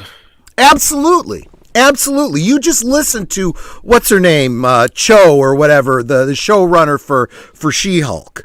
You listen to what she says about the fans, what she says about the product she's putting out, and hell, even what she says about Kevin Feige. Yeah, she hates frickin' everybody, and they think she's going to be a good one to be speaking on Disney's behalf about their properties. Anyway, but after the guy asked him to clarify, though, Chapek interjected and said, what I would say is that we were reminded through the passion of our cast reaction on how important their sentiment are in these issues in terms of making them feel that they were part of the Walt Disney Company and could relate to the products that the Walt Disney Company puts out. Well, he's not answering any of these questions. No, what he's talking about is these radicals that were saying, we don't feel represented because you're not taking a stand on the parental rights bill. That's who he's talking about in this stuff. And when, someone in the writer's room's like, well, I want this character to be gay, so I'm represented. That's the people he's talking about. Drawing their discussion from Disney's wokeness to an end, Murray ultimately wondered if the CEO would have any advice for anyone dealing with a similar controversy. Stick to your values, the CEO ultimately concluded. Stick to your North Star, simplify the cacophony of voices out there, and do what you think is right. I mean, that statement is true enough, He ought to fucking do it. Because he's talking out of one side of his mouth and talking out of Yeah. the other. It seems. Okay. I'm sorry. I can't even hear what he says because I see what he's doing and it's nothing. Oh, and I love the last line of this article, though. I'll have to get Bonnie. Yeah. Disney's next major release is Black Panther Wakanda Forever is due out in theaters on November 11, 2022. Is this the Black Panther movie with no Black Panther in it? Yep. Where a lot of people that I've been hearing from the black community are going, look, there was a lot of black males that really loved that character and bought the action figures and dressed up like him. And they're not going to take too well to a gender swap, regardless of the reason. It's like making a Blade movie without Blade in it. And go check out some of the commentaries over on Latino Slant and Midnight's Edge Espanol, where they're talking about the Namor angle, the not Submariner, so that again we can get away with not paying royalties to the creator of the character. Yeah, let's be very clear. They're still doing that shit. So they've completely reworked the origin of Namor, changed the origin of his name to one that makes absolutely no frickin' sense to the character. He won't be called the Submariner anymore. And, yeah, in the name of representation, that isn't real representation. It's going to be a shit show. Stick to your values like the Galactic Star Cruiser, laugh out loud. I just had a horrible thought of the Galactic Star Cruiser being used as a hurricane shelter. It's not good for anything else. And like people having the same character at a hurricane shelter in the Star Wars costumes. I don't know. That might be a story there. Anyway, so yeah, they messed up Witcher since season 1. I don't know. I mean, like I said, I don't follow The Witcher, but that's the thing about entertainment. I may not be the biggest Witcher fan, but I respect those people that are, and I understand when they get upset when the things they love get tampered with. Yeah. Which brings us to the next article, which I'm sure me and 5 other people on planet Earth care about. Which is a gaming thing. You know gaming? Yeah, I know of it because, my buddy Aged Boomer keeps me apprised of this stuff. Okay, so if you want to go ahead and paste this next one for me. Okay, this is kind of funny to me. So the Sega Genesis Mini 2 just got released, all right? And this is like a mini console you plug into your TV, and it's got a whole bunch of old Sega Genesis titles already on it. It's nifty. Nice. I like the original too. This is talk about owning physical media. It's all there on your little console there. So this is kind of like in the spirit of the Mega Drive. Yeah, the Mega Drive and the Sega Genesis are the same system. It wasn't called Mega Drive in North America because of some kind of someone else had the rights, I guess, to Mega Drive over here for some other product, so they called it the Sega Genesis over here. In Europe and in Japan, it was known as the Mega Drive. Gotcha. So Streets of Rage 3, or Bare Knuckle 3, as it's known in Japan, has been censored on the Mega Drive Mini 2. It has been revealed. The Japanese version of the game originally contained an enemy called Ash, who was banned based on offensive homosexual stereotype. This character is moved from the Western version of the game, but he appears on a poster in Streets of Rage 4. Okay, according to Streets of Rage Wiki, Ash comes across as a stereotypically flamboyant gay man in derriere-bearing chaps who prances around the screen, giggles, and cries when he's defeated. Here's how Ash appears in the original game. From the Mega Drive Mini 2, which contains the Japanese versions of you know what? I got to go over this with you. Mm-hmm. Okay, for my own personal history. In Japan, there's this game series called Streets of Rage. It is a beat-em-up series. Do you know what a beat-em-up is? I think I've talked about it on Mass 6 channel. Oh, I would imagine it's a fighting game. It's like a precursor, Street Fighter and stuff like that. Well, it's like a precursor to those types of games. It's basically you're a character on the screen, you beat up a bunch of bad guys, then you get to a boss, then you get to the next stage, you beat up a bunch of bad guys. I keep thinking they're based on things like kung fu movies or even stuff like Death Wish 3, where you're like in like the the gang-ridden city. You have to beat up all the gang members and get to the bad boss at the end. And there was a real popular one called Final Fight. Sega didn't have Final Fight on their system, so they went ahead and made a game called Streets of Rage, which ended up being a lot better than the console port of Final Fight. And you played as 3 vigilante cops that leave the police force because the police force has been co-opted by an evil crime lord in the city. Right, they've sold out, so they're going to take out the crime lord themselves. And it's really neat. You get to beat up all the punks, and they, guys in torn jean jackets, bandanas, that sort of thing. And the women in the game too were dressed up in like this S&M gear, with the whips and like the Sure. certain fascist accoutrement, But anyway, but it's a fun series. It's a fun game. They made an even better game in Streets of Rage 2, which was even more elaborate with more detailed stages. Your characters could do moves. And then came out Streets of Rage 3. And the trouble with Streets of Rage 3 when it came out over here was heavily censored in the West. They changed the way some of the female characters looked to make them look less sexy. They removed this flamboyant gay man known as Ash that you fight as boss, but you could also unlock as a character to play as too. And it was just kind of a mess. They made the game much more difficult because of the rental market at the time. They would make games more difficult in the West so that people couldn't beat them in a weekend. Yeah. So it was kind of a botched localization. So I guess the idea is on the Sega Genesis Mini, you get to play the Japanese version of this game. Well, apparently they've now censored the Japanese version of the game as well. So let me get into this. For the Mega Drive Mini 2, which contains the Japanese version of Bare Knuckle 3. So the neat thing about these mini consoles is that on the Mega Drive Mini 2, you can switch regions, like switch languages. If you switch the languages, though, it gives you the actual ROMs from the country. So, like, you could get the European version of a game, which could be different. You could get the Japanese version of a game, which would be different. And if you do a save state while you're playing the Japanese version, even if you go back to the English screen and get back to your American games, if your save state is in the foreign version, you can still start off from that point. It's just a neat little feature. You can switch regions between games. It's neat. You get to see how they were in other countries, right? Because sometimes things would change depending on how they got brought over here. Sure. So the idea is you finally get to play the unaltered version of Bare Knuckle 3. But for the Mega Drive Mini 2, which contains the Japanese version of Bare Knuckle 3, not only has the character been removed, so this was the boss character of Ash, but the section of level 1, which he appears, has been cut. They cut out a whole part of the level. Like there's level 1-1, level 1-2, level 1-3. They actually cut out the entire level. The change was spotted by Retro Gamer's Nick Thorpe, the same person who spotted the tribute to Phantasy Star co-creator Riko Kodama, whose death in May of this year previously not been made public knowledge. This appears to be the first time that Sega has censored the game since its original release in the 90s. The Bare Knuckle collection on the Xbox 360 retained both the level and the character. Yeah, so you can still get the collection on the Xbox One or the Xbox Series X if you want to buy the Streets of Rage collection. That is uncensored. I don't think Sega is going to bother going to the trouble of censoring that version of the game. I can't say for the versions that are available on PC and also the Sega Genesis collection that's available. Who knows? Those could get censored later on. But what I find very telling about this is that the original is an example of censorship from the 90s, right? And I imagine it was going back to the whole family values thing with,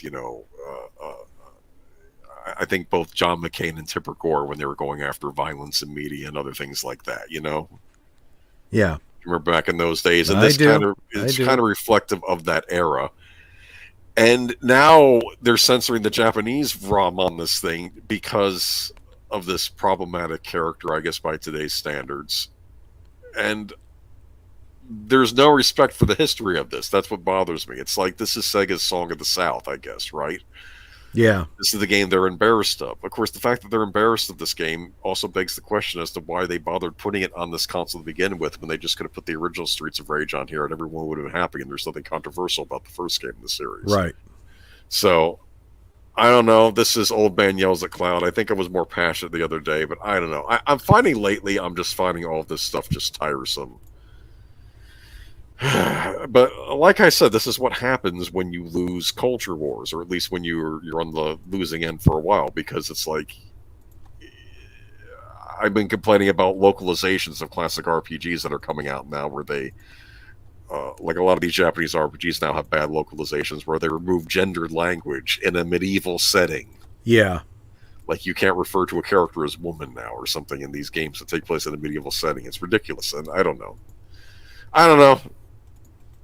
like I said, I'm probably one of 5 people that cares, but I just found this kind of annoying. And this is why, to this day, nobody really likes Streets of Rage 3 in the West. It's had a botched localization and continues to have a botched localization even when you want to play the actual Japanese ROM. So this is just, anyway. Okay, moving right along. But let me see, though. What's this? Wait, wasn't Streets of Rage going to be a movie? What happened to that? I believe it's still going to be a movie. And just ignore part 3 when you're doing that movie series. Okay? But, they're making a Streets of Rage movie, Troy? I did not know that. It might I be will fun. wait. I will wait until it comes out and you have seen it before I decide whether or not I'm going to see it. Okay. Well, like I said, it's being done by, I think, the guys at the John Wick movies, so I'm kind of curious. So, I don't know. Okay, let's move on to HBO. Okay. HBO canceled Westworld in shock decision. Does it shock you? Not at all. I'm shocked it made it as long as it did. HBO has switched off Westworld. The network has decided to cancel the sci-fi drama after its recent 4th season in an unexpected fate for a series that was once considered one of the HBO's biggest tentpoles and acclaimed mystery box drama that racked up 54 Emmy nominations, including a supporting actress win for Thandie Newton.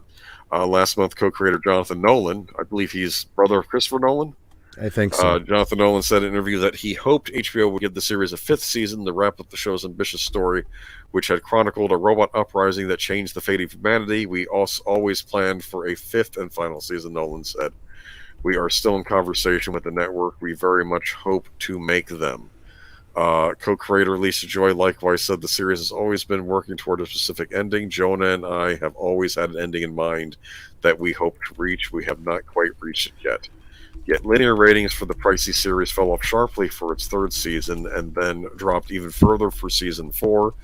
Westworld's critic average on Rotten Tomatoes likewise declined from the latter mid-80s to the first 2 seasons of the mid-70s for the latter 2. Fans increasingly griped that show had become confusing and tangled in its mythology and lacking characters to root for. Looming over all of this is the fact that Warner Brothers Discovery CEO David Zaslav has pledged aggressive cost-cutting, though network insiders maintained that saving money was not a factor in the show's cancellation. Still, HBO and increasingly other cable networks and streamers typically like to give major series creators time to craft an ending for serialized shows as it keeps its subscribers from getting upset. Yeah, there was a lot of outrage over Deadwood. They mentioned that here. Plus, a show that can tout a beginning, middle, and end arguably increases its perceived value as a streaming and home video product compared to a title that feels unfinished. I would argue this might be why Fringe got a final season, because that helps when your show finishes, gets dumped on a streaming network. People who haven't seen the show can rewatch it and watch it from beginning to end. True. Yeah. And instead of knowing, if they know ahead of time it doesn't finish, they may be less inclined to watch it. Right. The 4th season of Westworld wasn't entirely a cliffhanger. However, its final moments could be said to be rather ambiguous, as discussed in our post-season interview with Joy, where THR associate editor Abby White pointed out it felt like the show could have ended there. Actually, the show could have ended at the end of the 1st season and been just fine. Okay, here's HBO's statement. Over the past 4 seasons, Lisa and Jonathan have taken viewers on a mind-bending odyssey, raising the bar at every step. We are tremendously grateful to them, along with their immensely talented cast, producers, and crew, and all of our partners at Kilter Films, Bad Robot, and Warner Brothers Television. It's been a thrill to join them on this journey. And here's the killer film statement. Making Westworld has been one of the highlights of our careers. We are deeply grateful to our extraordinary cast and crew for creating these indelible characters and brilliant worlds. We are privileged to tell these stories about the future of consciousness, both human and beyond, in the brief window of time before our AI overlords prevent us from doing so. That's a lovely statement. HBO has several tentpole dramas, included the newly launched House of Dragon, Succession, The White Lotus, and Euphoria, plus the upcoming zombie apocalypse thriller, The Last of Us. Also, just like the show's frequently resurrected androids, it would be foolish to assume that there will never be any more Westworld ever. If Deadwood get a movie 12 years after the series finished, it's always possible Westworld could likewise be, well, rebooted. I didn't watch past season 2. I didn't either. Yeah, I did see season 2, I and I think part bowed of out exactly when you did. it's funny. I think what happened was I listened to Critical Drinkers review of season 3, and I think no. I think I just said no. I Yeah, think he's the one that's, and I think part of the problem is I think a lot of the big draw of Westworld was the fact that it took place in this futuristic theme park. It was based yeah, on a movie that was written by Michael Crichton, the guy that wrote Jurassic Park, and Michael Crichton right. does things in these weird theme parks. And I think once you take it out of that, Yeah. I think it kind of loses the draw. Like I found the idea that there were other worlds besides just Westworld. I kept trying to figure out what the other theme parks were. What I loved, You know, they did a great job of this. There's a lot of non-linear storytelling, and it's not done well. And I felt like the first season of Westworld, with the big reveal at the end, that you're actually seeing, two different timelines, so to speak, and you're actually seeing two different characters. You thought they were two different characters. Turns out they're the same character at two different times. That was actually really clever and really well done. But they didn't maintain that kind of storytelling. That was its biggest problem. And yeah, this is another example of there was great lore to draw from, and they didn't bother, because there was another, was it a film or series? Because there was a series based on Westworld. There was another film called Future World. Well, part of me wondered too. I often got the impression from this show that was this a possible sequel to the original Westworld? Because could that, because like the robots in the original Westworld were the more primitive style ones that they had in the archives there, in this new Westworld, right? So I wondered if this took place in the same universe as that first movie, maybe even the other movie in the series. I don't know. That's what I was curious about, but yeah. So yeah, unfortunately, I think this one died at the end. I think it died midway through the second season. They lost their way very quickly. And I just didn't have a desire to watch season 3. And it's just, it's this whole, like, what is the show trying to say? I think that's what I was asking. Well, if you think too hard about that, you definitely don't want to watch it anymore, because it was also very preachy in that regard. About how awful humans are, and I'm thinking, is this how awful people men are? In particular, yeah, or is this just how awful the people in your own neck of the woods are? I think sometimes Hollywood projects itself on the rest of the country, the rest of the country or that we're like them, and we're not. Exactly. People are different all over the place in different communities. Well, this is why the whole same. This is why the whole fourth wave feminist misandry thing is not resonating with most middle American women who have husbands and sons and fathers and brothers that they love. And they're like, that's bullshit, Yeah, I liked the first season. But there was some great casting the first season. There was, I was kind of enthralled the first season. I'm not saying it was perfect, but I was tuned in. This is a problem I have with a lot of HBO shows. They always start out strong, like Boardwalk Empire. I love that, but by the end last season, I was like, this has gone off the rails again. And this happens with a lot of their shows. You go back in time, like there were shows like The Sopranos and The Wire, which I still have to watch, but I know that HBO had a lot of celebrated series in the past, and nowadays they can't seem to stick the landing. Nope. And they haven't been able to do it in a long time. And I don't know about House of Dragon. I know that's apparently has been a big success for them, and people seem to like it. I haven't watched it myself. Well, the important point is that Westworld has been canceled, and it's well past due, and I'm sorry, good riddance to it. It's an expensive series that is losing ratings. Yep. And we're not there right now. My big favorite series on HBO right now is Tokyo Vice. I've talked about this before. I don't know how expensive that show is. I can't imagine filming in Tokyo is cheap. But part of me also thinks that the show is being made with not just an American audience in mind, but also a Japanese audience in mind. And there's probably a shared production company, so they probably share the production costs as well. So we'll see. I mean, I don't know if it's going to get another season after season 2. Hopefully, they at least wrap up some plot threads in season 2, and if it gets renewed, they can start a new storyline maybe. But I really do like Tokyo Vice so far, and like I said, there's a lot I do like about HBO, and there's a lot of stuff I don't like about HBO. It's a mixed bag. Sure. Like that Velma series, I don't want to touch that with a 10-foot pole. But Yeah, I wouldn't You've want heard to of touch it. it with your 10-foot pole. But anyway, let's finish this out with something else, someone else who's completely jumped the shark. Former G4 host Frosk disingenuously attempts to frame actor Henry Cavill as problematic.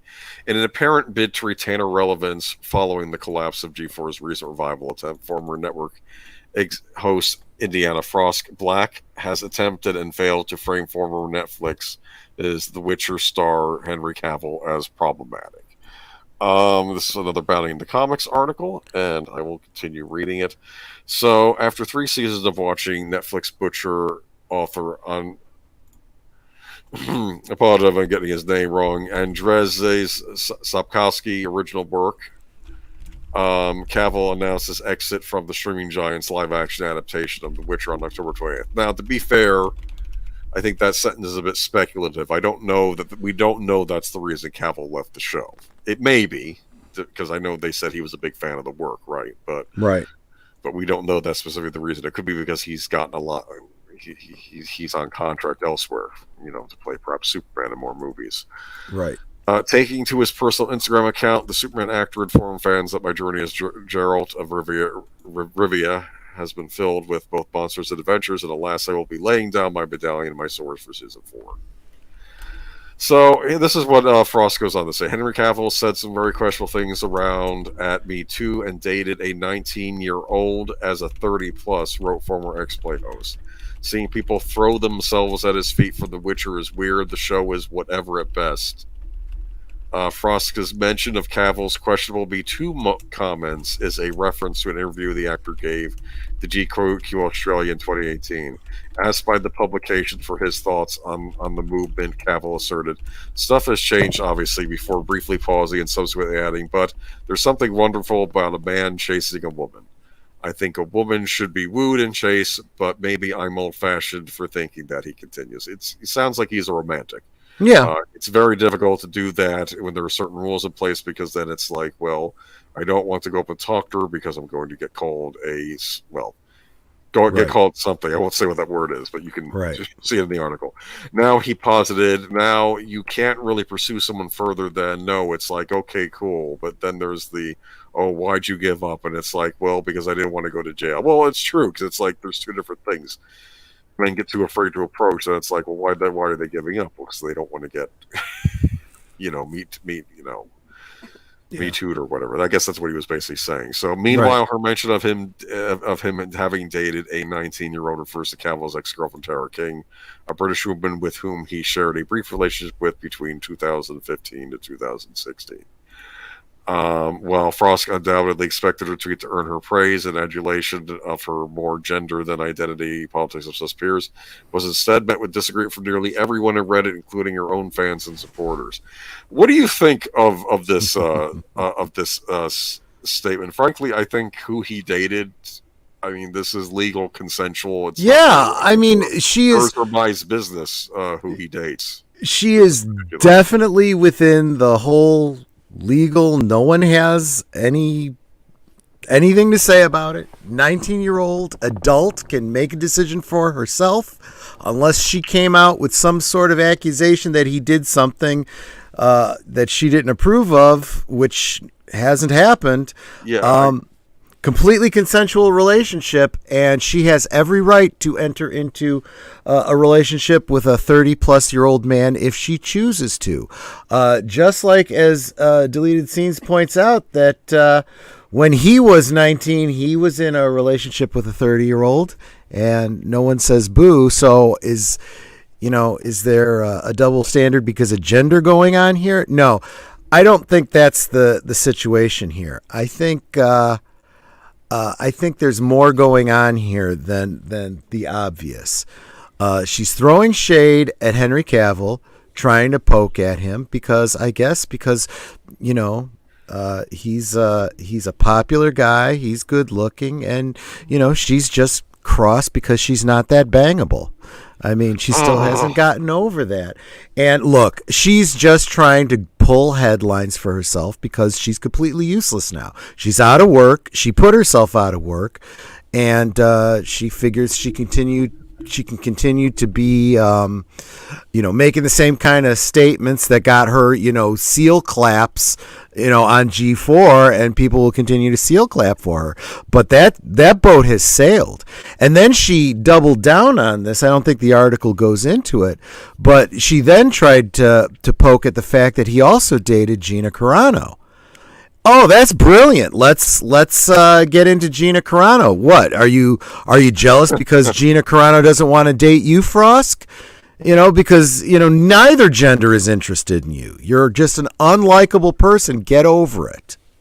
Okay, I like some of the responses she got. So he is in a consensual adult relationship, sarcastically asked YouTuber Jake Randall. Horrible. Weird way to out yourself, countered Frost. Just this Randall as a sexual creep, laugh out loud.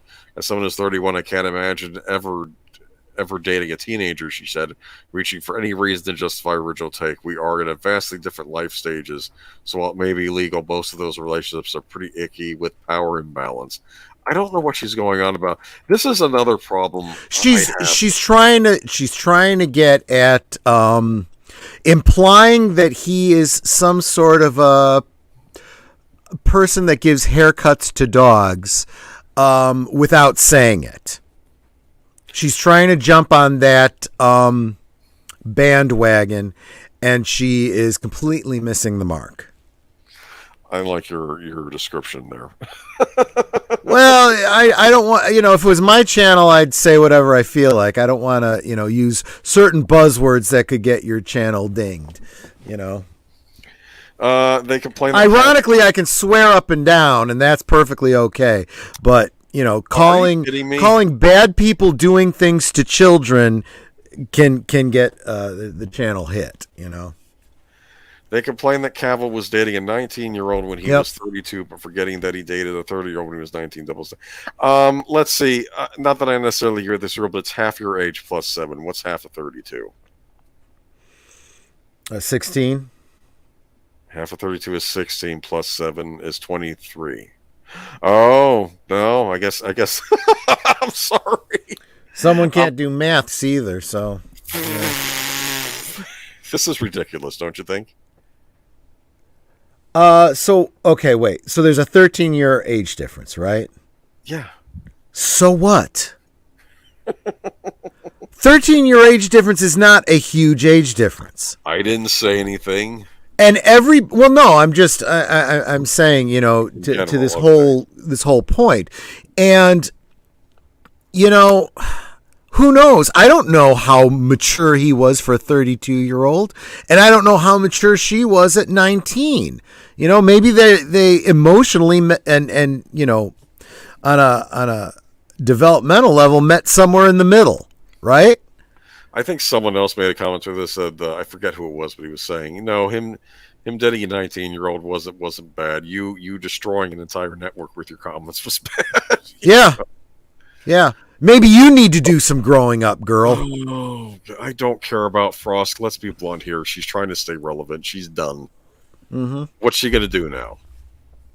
I know. We're probably giving her way more, attention than she really deserves. This is why she's at the end of the stream. Well, yeah, this was the one that we would have dropped if we had run long, because this is not that important a news article. I only mentioned it because I wanted a chance to rant about it and point out what a piece of trash this woman is, or whatever she goes by these days. I don't want to assume she's a woman, but I agree with her. She's not bangable. That I will agree with. Doesn't exist to be easy on the eyes for you. And she's not. She is not at all easy on the eyes. So I think that was Melanie Mack was talking about that earlier. I was watching that about being easy on the eyes. Okay, so Frost trying to get clout, Shams. This is from the woman who helped destroy G4 and his folks and herself. Exactly. No, exactly right. Well, I don't know. I mean, I feel like a lot of people are attacking Henry Cavill lately, and I just feel that I don't know that what he's done. He seems to like stay out of controversy for the most part, at least from what I'm seeing. I'm not saying I've liked everything he's been in, but him as a person, I don't take issue with. Well, and deleted scenes goes on to say Frosk should go home and read the classified ads. It's true. I don't know how much money one makes as a controversial social media personality these days, but is it really enough to keep you in chai lattes? I don't think so. You might want to get gainfully employed, girl. Okay. Well, that about wraps this up. Yeah. Yep. Anyway, So. good luck to Henry Cavill with whoever he dates in the future. May he find may he find love. There you go. How's that? There's a certain Star Wars girl that would be absolutely interested in hearing from you, Henry. Just saying. Just saying. I mean, she would climb that super chest all day if she could. Oh, to be Henry Cavill. Okay. I know. Anyway. But anyway, let's talk about. She'd become the Man of Steel girl if you gave her the opportunity. Is all I'm saying. She's a nice looking woman. Anyway, but what were she's so cute. Yeah. I mean, no, I could never see her that way. Though, but yeah, it's because she strikes me as she kind of is like Megan Lee over on the Noob Reviews. I just see her as this cute little, I could adopt her type. I could never, think of her in those kinds of terms. Thank you for the comments. I hope I didn't sound too tired tonight. Do I sound tired these days? Well, it would be on brand if you did. A couple of old boomers, kind of going off on our geeky rants. Why not? I was expecting to have a fiery rant about the Streets of Rage, and I'm like, I just don't care anymore. But why, Sega, did you put that on there when you're just going to put Streets of Rage 1? It made everybody happy. David says, yeah, enjoyable show, gentlemen. Well, thank you for the gentlemen. I appreciate that. Did anybody in the chat buy a Sega Genesis Mini 2, just out of curiosity? Exclusive from Amazon, $99.99 plus $20 shipping straight from Japan. Yeah. No, if you're not subscribed to Netters Network, please do that. What's the movie this Saturday, actually? This Saturday over on Netters Network, we will be watching The Butterfly Effect. And I think out of deference to Big Al, who's never seen it at all, we're going to go ahead and watch the original theatrical release of it. And when it's over, I'll comment a little bit about some of the alternate endings that are out there. I'm curious. I'll talk to you after the chat. I want to know what ending that is, because Sure. Okay. Absolutely. Well done, laid back, aged boomer, and fiery Troy Pacelli. Okay, well, thank you. And that's because we talked about Bob Chapek tonight. Who Troy has to have the passion because Bob Chapek has no passion. Yeah. Kinda Does he true. Have no passion for what Look, he does? when you're making that kind of money to run a multi-million-dollar company, you better get some balls. Okay, and he's allowed his to be cut off and put in Kathleen Kennedy's purse. If you watch him in that interview, there is no passion, no excitement in his voice. I mean, this is not a man who's excited. I mean, say what I want. I had issue with Michael Eisner, but he always seemed animated when being interviewed and talking to people. He always seemed animated. I didn't pay attention to Bob Iger when he was running. I don't know how he came off interviews, but Chapek just is dead. It's like a corpse. I don't get it. I think he might have come in with a little bit of a head of steam, and he got his balls cut off, and now he's just a neutered puppy is what he is. So is he just waiting to retire now and get out of there? At this point, I think his only hope is to hope for a golden parachute of some kind, yeah. Hit the like, share the stream, click the links, and sub. Yes, don't just sub to me, sub to everybody mentioned here. Netter's channel, Troy's channel, Deleted Scenes, and many of the other people in our community, because as we say, we grow together. Absolutely. And speaking of other people, this Tuesday, there will be a stream on Mr. Matstick's channel.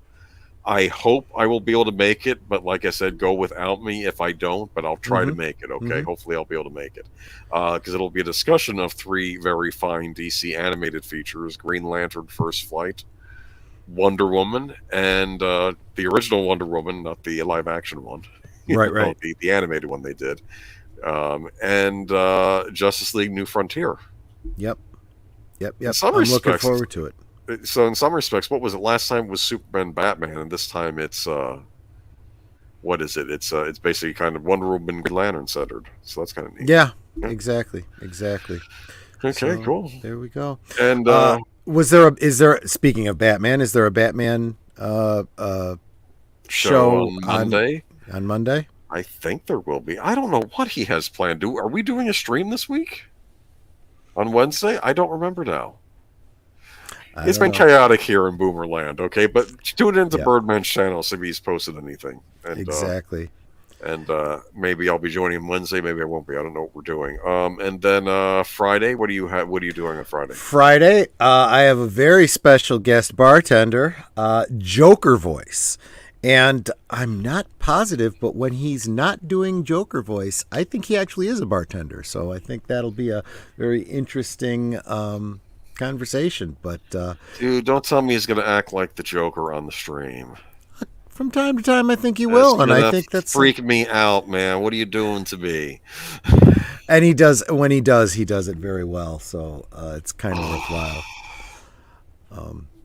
And we'll talk with him. Are you going to do your Batman imitation? I'm Batman. Yeah. Just do the Christian Bale like throttling your throat version. Yeah, right, exactly. You know what's funny? Well, no, maybe I'll talk about that. Maybe I'll talk about the different Batman voices. Where there's this one where he talks like this, and you end up getting throat cancer by the end of the movie. Or there's the Michael Keaton who started the whole I'm Batman. Or there's the Adam West. I didn't need to tell people I was Batman. I just showed up, and they knew I was Batman. Oh, that's funny. What was funny on Batman the Animated Series, Kevin Conroy, when they were doing the preview for the Mask of the Phantasm movie, he explained how he did the two voices, how Bruce Wayne had a lighter sounding voice, sounding, whereas Batman was the deeper sounding voice. But you probably take some pointers from the radio show for Superman, right? Oh yeah, I think about it. This looks like a job for Superman. You know what I mean? You know what I have on CD, and I have to listen to them sometime. I have the Superman episodes where they meet Batman, where Superman meets Batman and Robin. They did a crossover on the old radio show, and I need to check those out. Interesting, yeah. But Troy sounds like Cookie Monster when doing. I'm not wearing hockey pads. She is for Cookie. That's good enough for me. Do you know what was funny? I did like that line in The Dark Knight, though. Come on, we're the same. What's the difference? And like he says, and Batman says, I'm not wearing hockey pads. I'm sorry, that was funny. Yeah. There actually were some good moments that I love in that Dark Knight trilogy, like when the Joker shows up at Bruce Wayne's party, and there's this couple trying to escape, and they see Bruce Wayne, and of course Bruce Wayne is trying to go to the secret compartment to turn into Batman, but the couple just sees him disappear, and they're asking to be let in, and he just closes the door on them, and they just figure he's just being a selfish jerk, right? Yeah, exactly. Which I thought was good cover for him too, but yeah, that worked. Yeah, exactly. Right. I miss it when culture wasn't.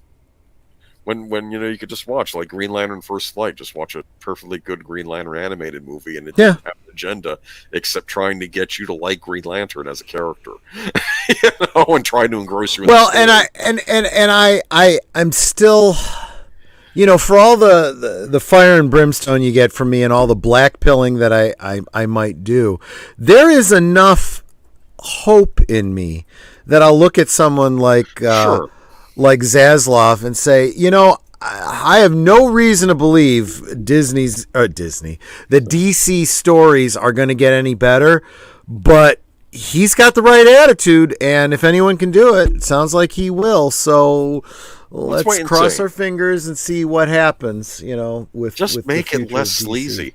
The funny thing about the DC movies is, with the exception of maybe Birds of Prey was woke, but I've seen them more as just like there was the sleazy overtone on a lot of them, but I'm hoping that'll change now. Yeah. But we'll see. And I'm looking forward to like I said, hopefully I can make it for that discussion Tuesday, because I do want to talk about, both Green Lantern First Flight and Wonder Woman were directed by Lauren Montgomery, a woman. I